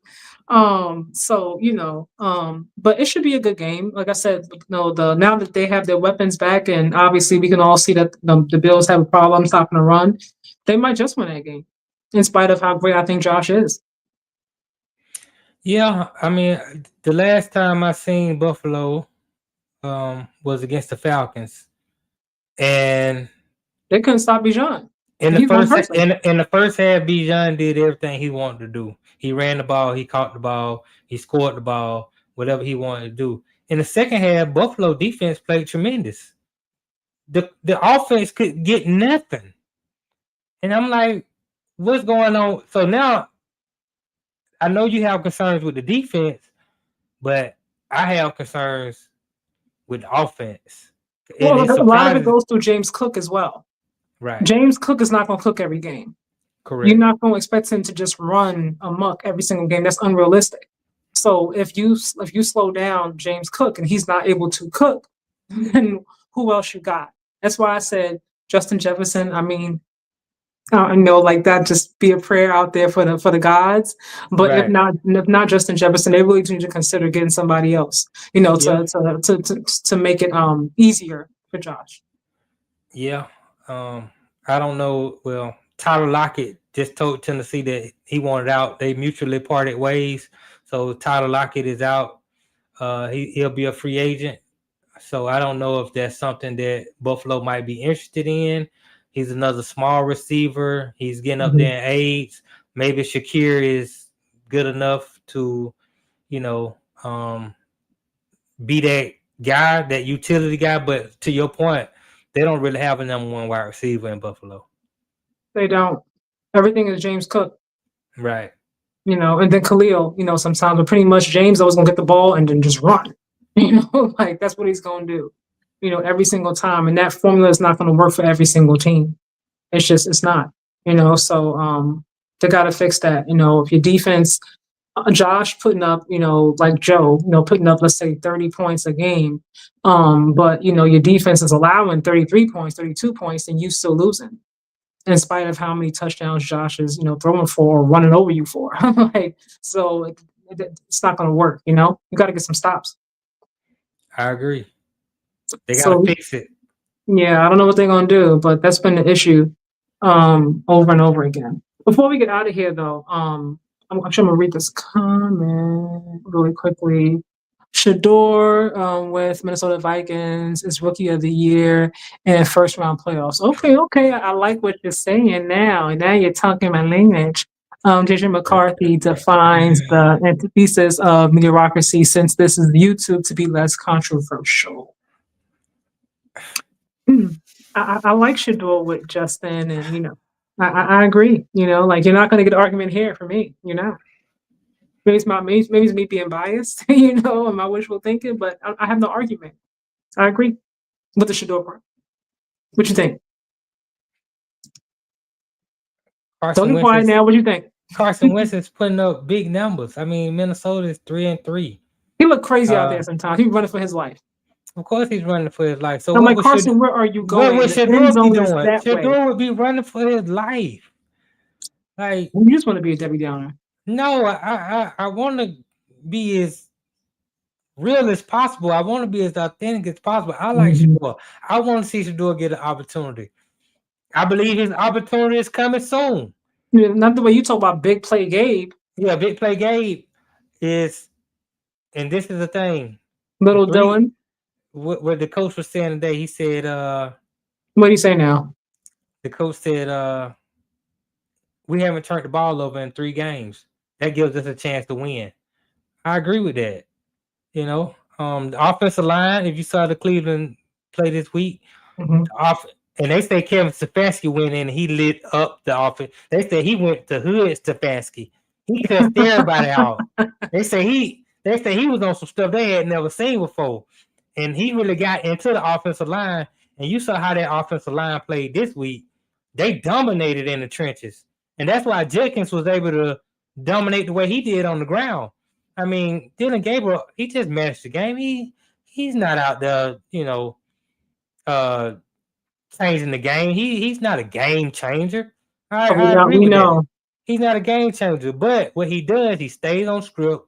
He doesn't turn the ball over. And he gives the team with that defense a chance to be in every game.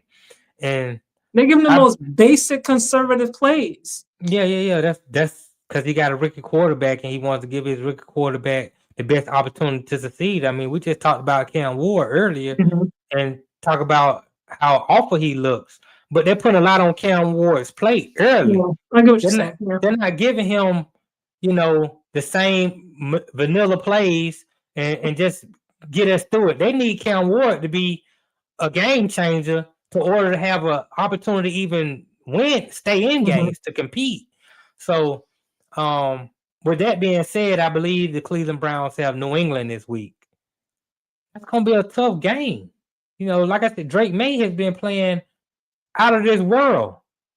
And Mike Vrabel going against a rookie quarterback, I'm pretty sure he has some tricks up his sleeve that Dylan Gabriel hasn't seen. So, and they got to go on the road. It's going to be a tough game. Depending on how Dylan Gabriel looks this game, we could be a game away from seeing Shador. So, I believe Shador going to get his opportunity because, honestly, Cleveland Browns aren't that good. And honestly, I don't know how much better Shador can. I mean, I think he'll make it look a little bit better, but he don't got no weapons. I mean, Jerry Jeudy is not a true number 1 wide receiver. You got the other guy, Isaiah Bond. He's a rookie. You relying on rookie tight ends, and Joku is out. I don't know when he's gonna be back since he took the big hit the game before. The offensive line had to get hyped up. Okay, they were hyped up for one game, but can they be hyped up for the next game and the next game after that? I mean, the offense just isn't that good, just to be honest. I get what you're saying. I get it. And look, in all fairness, I know I'll be joking about little Dylan, but he's done what they've asked him to do, which is, take care of the ball, just manage the game, don't do too much, don't try to be the superhero, just do what we asked you to do, and that's it. So, I never saw him as a franchise QB. I don't. I still don't. And that could be also because they're playing so conservative. They don't want him to turn the ball over. That could be a part of it as well. He might have some more tricks up his sleeve that I'm unaware of. But, I'll give him that. And I'm moving on. Did you call him Little Dylan? I always call him that, you know, like little Dylan. Yeah, yeah. You're hilarious. You don't, but you don't call Russ Little Russ. Of course not. Oh, And okay. Russ we trust. Okay. Of course All not. right. It's I'm always in Russ we trust. okay. Before Well, we get out of I'm here, y'all, I want to ask you about this because there's been a lot of conversation about the upcoming Super Bowl, right? So, okay. um, how do you feel about Bad Bunny doing the halftime show? Because I see there's a lot of some people who are excited. I saw some people who were learning Spanish, getting ready for Super Bowl on Instagram and TikTok. And then I saw some who were like, they're banned. He should be banned, not even allowed. You know, are you big on halftime show? Do you watch it? You like, I don't really care about it. If it's the artist that I like when Rihanna came up there, I was excited. I said, I can't wait to see Rihanna. When Kendrick Lamar was up there last year, I was like, okay, I want to see what he does. So, there's certain artists, Prince, Michael Jackson, the greats, when they up there doing their thing, I want to see them perform. I like Bad Bunny. I don't know much about Bad Bunny, honestly. Well, I mean, we saw him, you know, in performance. I forgot what performance it was when he kissed the guy on stage. See, I didn't I see don't all think, that. I and don't ever since that happened, people were like, "Oh, what is he gonna see, do?" You know, like, and that's why I'm about to get into this conflict. I'm gonna tell you where I know Bad Bunny from. I know Bad Bunny from wrestling. He had a song called Booker T mhm, that sounds really good. And then he mhm, went to WWE and he had a match and he performed really well to be mhm, a celebrity entertainer that's dabbling into the wrestling profession. So I was like, man, he did pretty good to be a mhm, celebrity. He was one of the best celebrities that I seen come in and do it. So mhm, I was like, I like Bad Bunny. I was like, he's cool. And then they announced that he was doing the Super Bowl, and then that's when I started seeing things like he mhm, kisses guys, he wears dresses, he's into mhm, this, he's into that. And so from that aspect, I'm like, I don't think that should be pushed on the people. That's bad programming in my mhm. opinion. But as far as his music and his performances, I mean, I think he's won with like 8 Grammys, 9 Grammys. I mean, he's one of the best. He's one of the big. I And think he's the top leading like international global artist right now, right, like number one in the world, like across. So, right. And so, there are gonna be a lot of people, casual fans, because the Super Bowl is a corporate event. The casual mhm, fan, the regular fan don't go to the Super Bowl. This is a corporate event. A lot of people are just come to the Super Bowl just to watch Bad Bunny perform. right, yeah, mhm, The game is the game. All right, it's the game. The game is the sideshow. I'm coming to see Bad Bunny and what he gonna do. So mhm. from that aspect, I get it.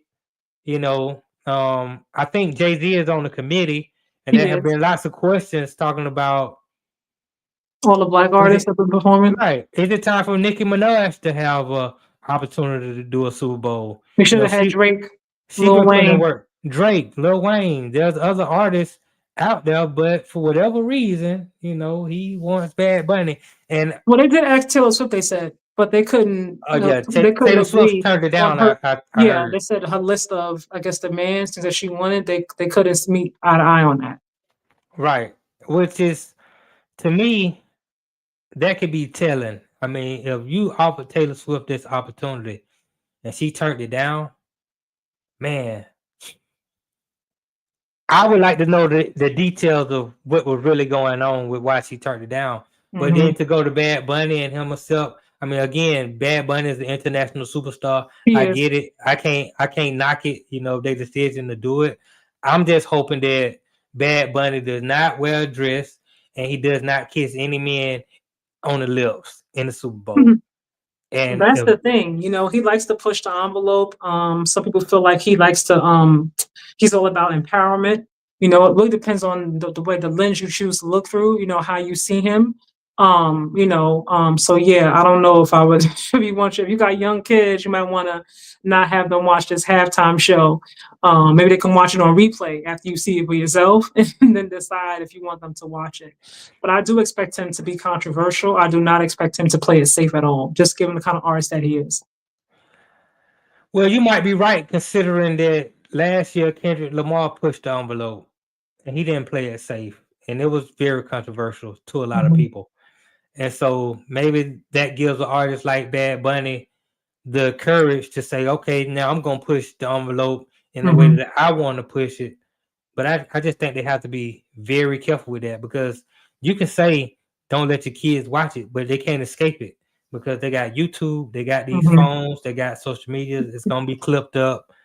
It's gonna be broken down by every detail. What this mean? What this mean? If he Mhm. did some sort of ritual, some people gonna say this is the such and Yeah. such Mhm. ritual that he did, and I'm really not into all of that, you know. But again, he makes decent music. He's an international superstar. I get it. Yeah, he's So huge. so it's the Super Bowl. I know what the Super Bowl is all about. I can't say Bad Bunny was a bad idea. They want people to watch, people, whether good or bad. They want Right. people to watch and talk about it, you know. So this would definitely be a conversation. Correct. The halftime show will be trending, I'm pretty sure, when it does happen. So yeah. Hold on. Wait. God so beginning. Okay, so the question is, how do we go into legends to someone we never heard of or even recognize their name until mentioned? You may not know him, but Bad Bunny is huge. He is huge. Like he's not some random artist they picked out to do the halftime show. Like he has a huge global international fan base. So yeah, yeah. Um, hold on. You said Brandy and Monica could have an extension of their tour at Super Bowl. It's not going to be the same kind of viewership. And I love Monica. I love All Brandy. right. I would like to go to their concert, if I'm being honest with you. I don't know when they come to New York, but they're not going to pull in the same viewership as Bad Bunny. No, They're not at no, all. The no. Boy Is Mine is not going to pull the same viewership. Maybe they had a time where they could have done it, you know, maybe 15, 20 years ago. Hmm. Maybe they could have pulled it off, but the truth is, and Monica, she's from Atlanta, so you know, shout out to Monica. But Hmm. Brandy was always the bigger of the two stars.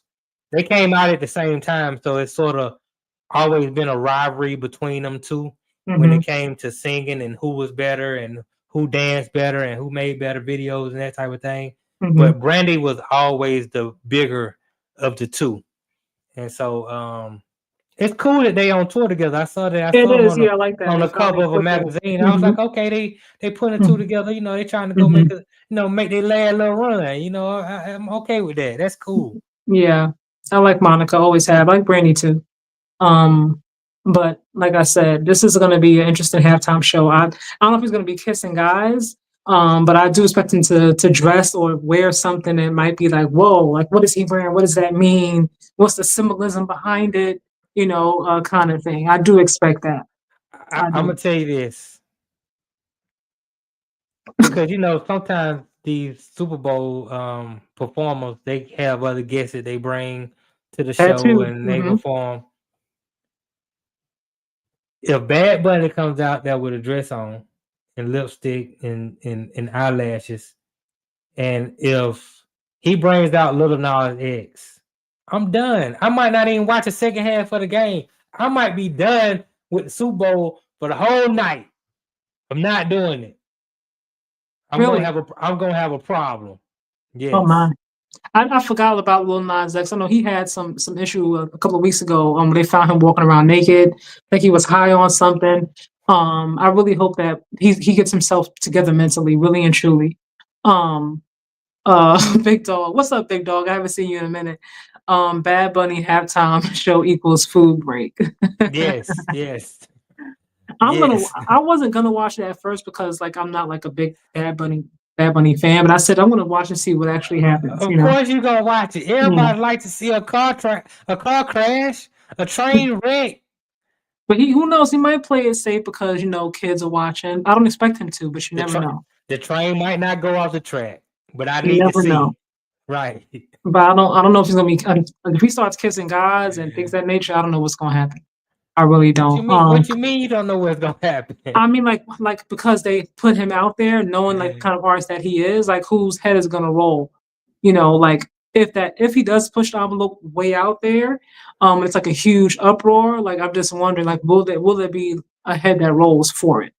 Yeah, but we're not gonna see the head roll. We might hear Mhm. about it after the fact, Yeah, after, of but, course, yeah. what's not gonna happen is they're not gonna stop the halftime show, and people are gonna talk about it. Mhm.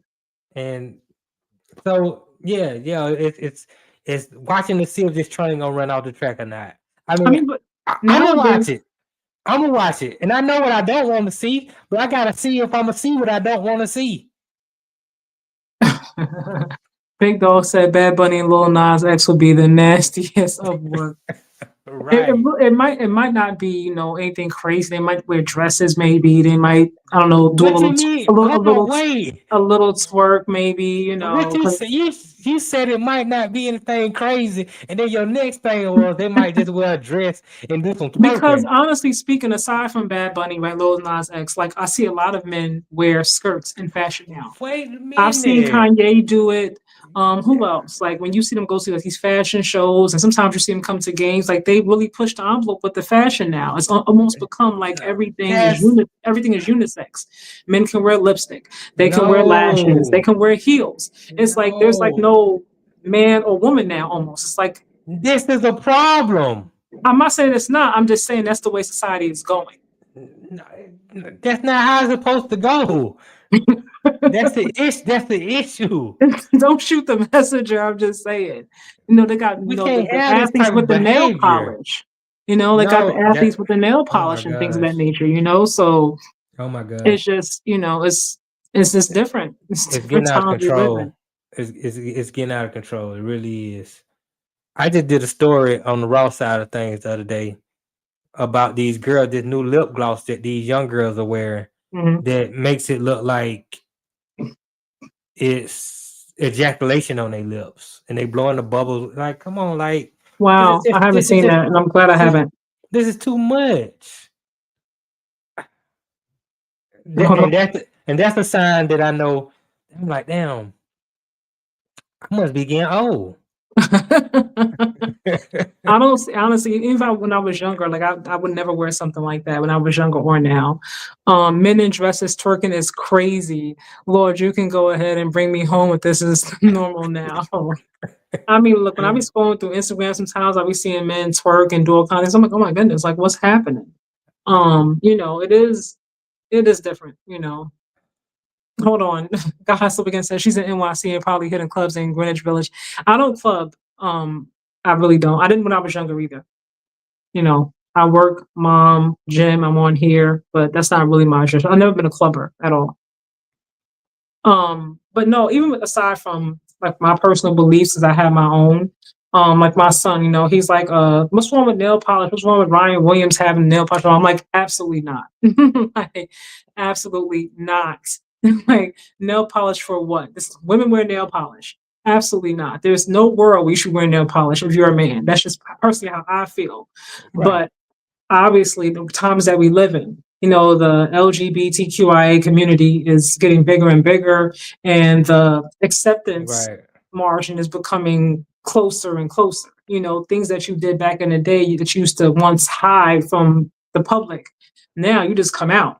Like you got men in heels, they got dresses on, they yeah. carrying purses. Like it's just and people, it's different. People are okay with it. They're not Well, shamed anymore.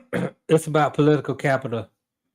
You know, I remember in 1996, the Olympics came to Atlanta, and so I was working downtown Decatur selling. Transgender athletes, oh, it's different I too. I was selling newspapers and things like that, and they had this McDonald's, and I used to go to that McDonald's all the time. But at this particular McDonald's, they hired a gay manager who Mhm, was, like a transvestite type person, mhm, lifestyle.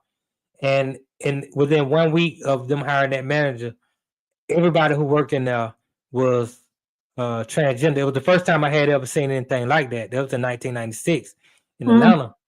And I was like, okay, I see that they stick together. They hire each other, they They work do stick together. together, that they do. And so with that being said, they are a more tight knit community than, let's say, the black community. They That actually community is look out very for, tight. right. Mhm. It's very tight, and they got a lot of money, and they use their money for political capital. They fight for their rights. They fight for laws that they want Mhm. to be changed. Yeah, they do. They fight for opportunity to have um, TV programming and the commercials, and to have equal rights on that field as far as TV and that type of thing goes. Mhm. So yeah, they have a lot of influence right now. Mhm. They Yeah. have more influence than I would say than a lot of us in the black community, just as being black. And unfortunately, and this is the thing I don't like, every time a lot of times they like to tie in when you know black people are fighting for something, we like to come together. They like to tie black people in with the LGBTQ community. Mhm. And uh yeah, I don't get it, but I do get it.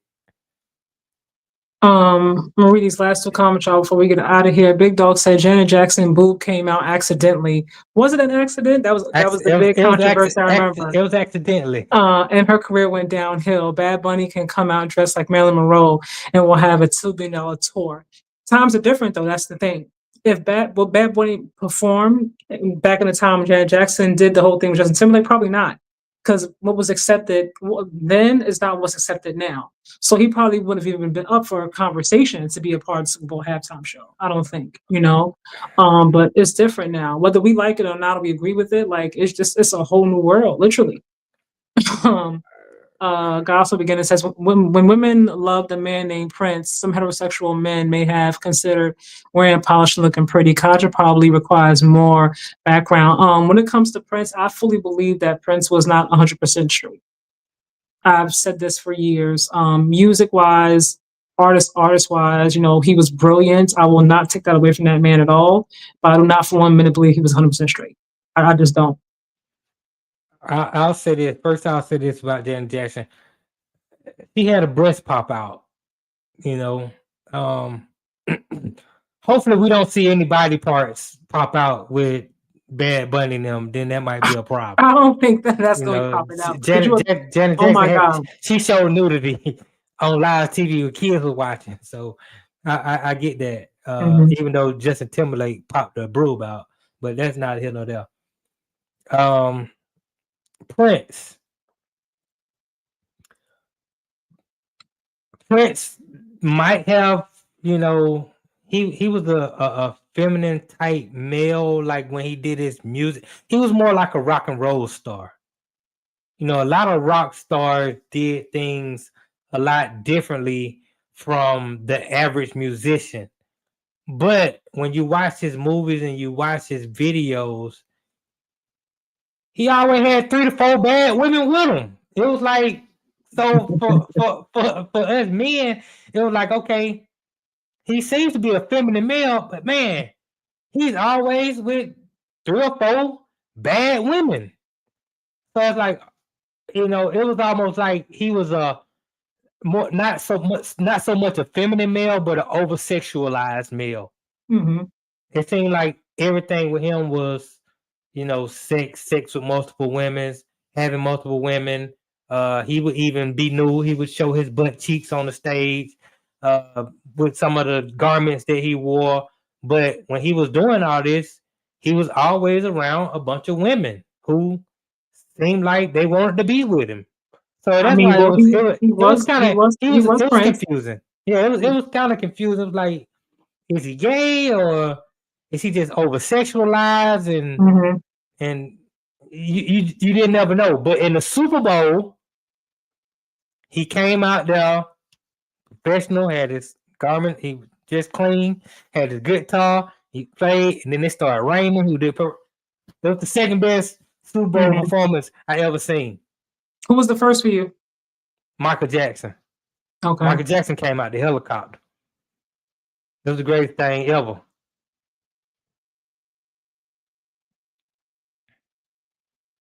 All right, you guys, we've been on here for a hot minute. Yeah, it So was we're gonna get great. up out of here. Every time I always tell Nani, like, I'm not gonna keep you on long. I always tell him that you guys when I ask him to do it with me. And I feel like he makes a liar out of me. I'll make a liar out of myself because we always go longer than what I expect. But it's cool though. I appreciate you, everybody that tuned in, dropped your comments, that liked, subscribed. I appreciate you guys. This one was fun. So yeah. I haven't been on here for a little while, dealing with some family stuff. So tonight was a nice little getaway, a little escape, from family stuff. So thank Right. you for hopping on with me. I know it was last minute that I asked you. I appreciate you Oh, it's as all good. always. My pleasure. I enjoyed it. Thank you. Hold on, Kosh doesn't know what? About Kosh doesn't know Vanity. I heard of the name. I heard the name. But no, top of my head, like I don't know like that. No. My Yeah, mom, my Vanity. mom, my mom mentioned the name a few times in You never my day. you never seen The Last Dragon? The who? The Last Dragon. No. One of the greatest movies ever made. Yeah, Vanity Six.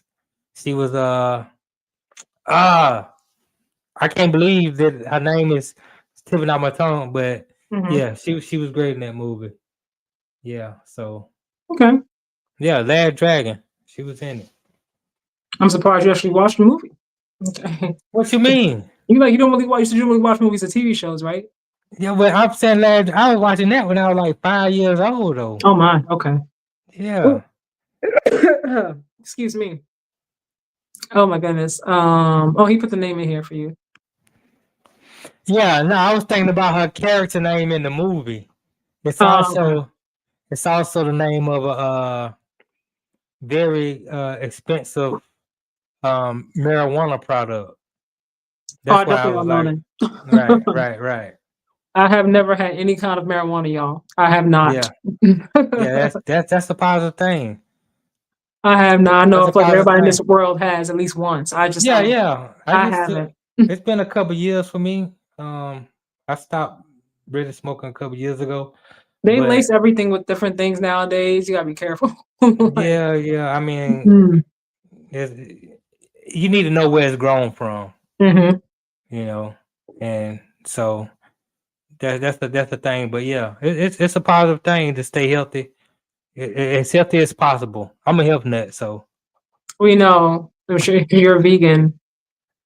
But yeah, I mean, look, teach his own, right? right, right. Big dog, I was in Dallas this past weekend. I had to come in for a homecoming. I brought my son with me. So it was kind of cool. And Big dog said he never smoked. That's good, big dog. I'm proud of you. I'm proud of you. Yeah, it's a I'm good gonna let thing. I'm gonna Naughty close this live out. Anything you want to say before we get out of here? Just follow, man. Follow on TikTok. Follow on Instagram. It's at One Man Cave, as you can see right there, and you can catch all the content that I have. I have a ton of content. On Mondays, I do the raw side of things. We had Doodoo Brown on the show earlier today. Dude, Last Brown. week, yeah, last week we had Freeze Love. We had Bruh Man the week before that, and we got a lot of Who guests love? coming. Who's Freeze Love. We who's had that? him on the show. He's a comedian. Oh, okay. He's been on a lot of movies, a lot of TV shows, stand up. Okay. Yeah, so we got a lot of comedians. We have every now and then we have a sexologist come through, a Oh cannabis my. coach. Yeah, we have young guys we try to mentor, in the streets. Yeah, I mean we got a lot of stuff going on the show. Like I like you see. said, yeah, but we do a lot of it can be ratchet sometimes, but there's a lot of education behind it. Everything is Ratchet strategic. education. Yeah, it's strategic, so there's a lot of motivation, just a lot of things in there. It's a very interesting show. So I encourage people to go check it out, for their own selves. So yeah, make sure you just follow me One Man Cave. And I appreciate the opportunity to come on with you and talk sports. I like that. You guys, NBA starts today. Yes, it's my Super season. excited. Yeah, my season. Yes. Warriors, let's go. Let's I freaking mean, come go. on now. We didn't talk about this college. Right. Look, we're not I'm gonna trying. don't start with your negativity, okay? No, I'm trying to help you out. I'm I trying to don't, you save. don't I'm need your trying to help. We save you good. from being stressed out when you don't need to be. I won't be stressed because we got Okay. 30, we got Jimmy, We have Draymond and his crazy They're behind. all over 35. That's not all we have. Thank you. We have Okay. Pods. We got Big Mo back. That's Moses Moody, if y'all know who I'm talking Yeah, about. we know what you're talking about. He's I he's love me average. some GP2. He's back. I believe they're Come gonna get on, set man. back next season. So we're gonna have a pretty decent bench. All right, y'all. Don't look. I'm telling y'all, we got old man old man Harford. Okay, like I know he's older, but he's usually healthy for the most part, and he's gonna bring some experience. All right, you guys, we're gonna be all right. I'm telling you that right now. I got 2 words for you. Play in. Playoffs. I know. Playoffs. NBA finals. I know. I know. I know what you were gonna say. I know what you're gonna say. Hold on. You know what, God so begins. You've been judging me pretty much this whole episode. Kaja, you're in New York and haven't seen Last Dragon. Damn shame. I I feel know. judged and misunderstood. That's Quincy Jones. Quincy Jones did that movie. Okay. So I mean, it's just a classic, and it's my favorite Titanic is a movie. classic. No, this movie is a classic. It's black excellence at the core of black excellence. The message in the movie Mhm, is A1. I'm glad I watched a lot growing up because mhm, I didn't think about the message, but as I grew older, it's about believing in yourself. You have everything that you need inside mhm. of you. You just got to pull it out. True. And I I'm agree gonna with that. pause. So yeah, man. This is. You remember when Busta Rhymes? You from New York? Busta Rhymes is from that area, I would reckon. And he did a Mhm. video where he played this character called Show Nuff. What was the Yeah. song? Dude, I don't know. He had a lot of crazy songs, He did, yeah. tempo, but yeah, the Show Nuff character comes Mhm. from The Last Dragon. Great movie. You should definitely check it out. Look, I haven't watched that. I haven't seen Don't Be a Menace to Society while drinking your juice in the hood. I refuse to watch it. I'm just not gonna watch that. There's just a lot. I have never seen any Friday. I've Don't never drink your what? You ain't never seen Friday? not one. Not a Not one. one? No. Oh my gosh. You guys, I have not. I haven't seen White Chicks. No, like I'm very specific about what I watch. You guys, like I like as an actress, I like intelligent writing. I like great acting, great directing, cinematography. Like it's a real thing for me. So I don't just watch any old thing because it's a black classic, so to speak. No, Friday. What they become classics because they're I black never saw Good Burger either. I see. and okay. You can skip Good Burger. I give you don't have to waste your time on Good Burger. Even though I watched it, it was okay, but it's not like great writing. It's silly. Mhm. Friday is great writing. It's classic. It's Friday 1, Friday 2 is just I saw hilarious. Boys in the Hood. I saw Coolie High. I'm saying okay, you saw Boys in the Hood, you saw Cool High, but you didn't see don't drink your juice. Why didn't you see that? I did see. I did watch Juice though with Tupac. Right, so you want juice, so yeah, why don't drink your juice in the hood.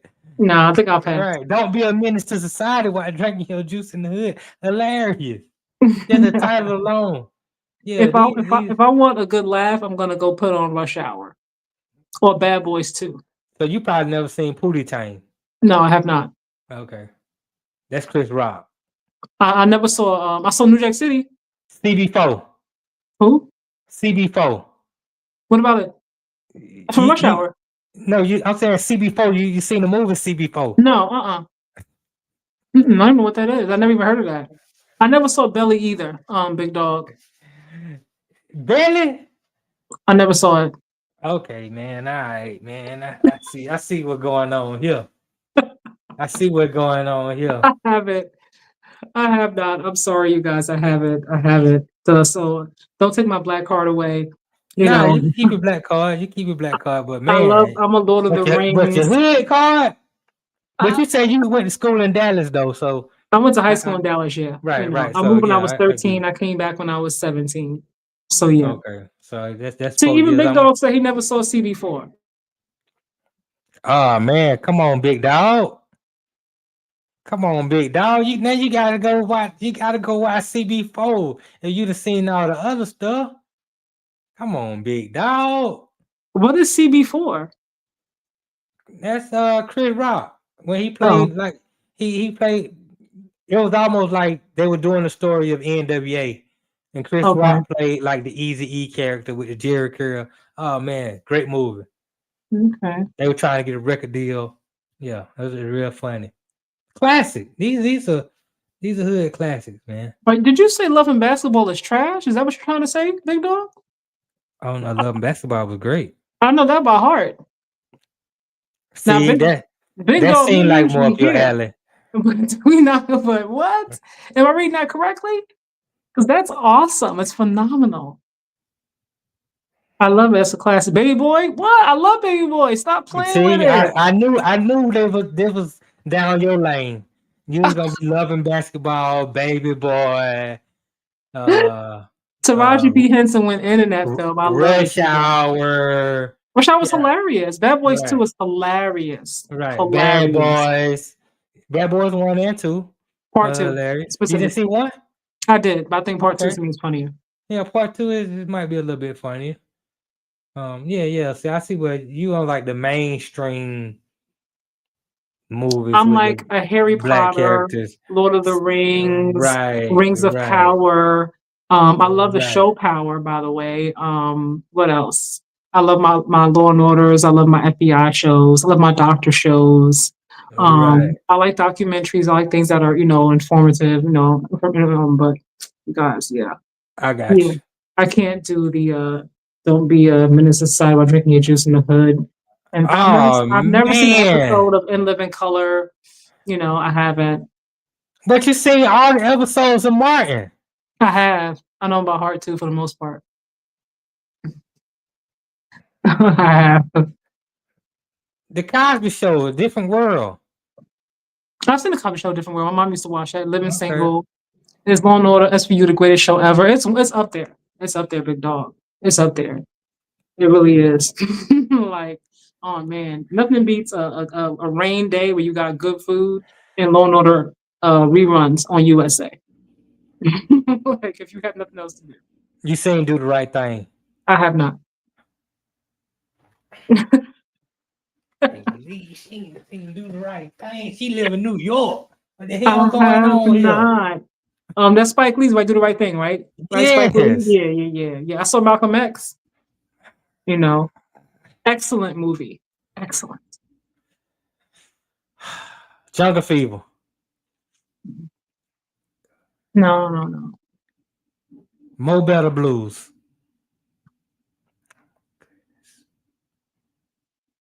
Ozark was amazing, big dog. See, now we here. You never watched Power. I don't understand why. Because Power got so many different spinoffs. I don't know what's going on. Yeah, I didn't watch Power either. You never watched it? No Nah, I episode? didn't Like the watch spinoffs, nothing? Nah, I didn't watch Power. I was watching Breaking Bad. I know you saw that. No, I saw maybe like one episode or two. Oh, that's the So, like, best show that they yeah. ever made. After But that, I was Ozark like, I is don't need to. amazing. Okay. Look at you. So you don't know you know Ozark, do you? So you know about all the black I shows. know of Ozark. I just ain't got time to be watching them folk like that all the time. But like I said, I watched Breaking Bad. The white dude was selling meth. First off, a gospel beginning. She's from Plano, Irvin, or the old Arlington. Definitely not that Carter Kimball, other Millie in those school days. I went to Skyline High School, and we did very much play Carter and Kimball. Thank you very much. Okay, never even know Plano or Irving or Arlington schools. Thank you very much. I don't like this judgment I'm feeling in here, so I'm gonna get off of here for the night. Right. And I'm gonna get back to Yeah, my I had thought you were from Brooklyn at first. I am from Brooklyn. But I guess I was wrong. You from like a neighborhood right outside of Brooklyn or somewhere? I am from Crown Heights in Brooklyn. Yes, I am. Oh, okay. Born and raised. And then I moved when I was 13 to Dallas. Went to Skyline. Came back when I was 17. Yeah. Okay. All right. All right, y'all. Enough judging Kaja and her movie choices for the night. So I'm gonna get out of here. Thank y'all for tuning in. See you all next time. Thank you again. I appreciate you. Nadi, have a wonderful, wonderful night, you guys. Be safe and productive this week. All right, big dog. No, y'all and Kaja. Appreciate it. See you later. Bye.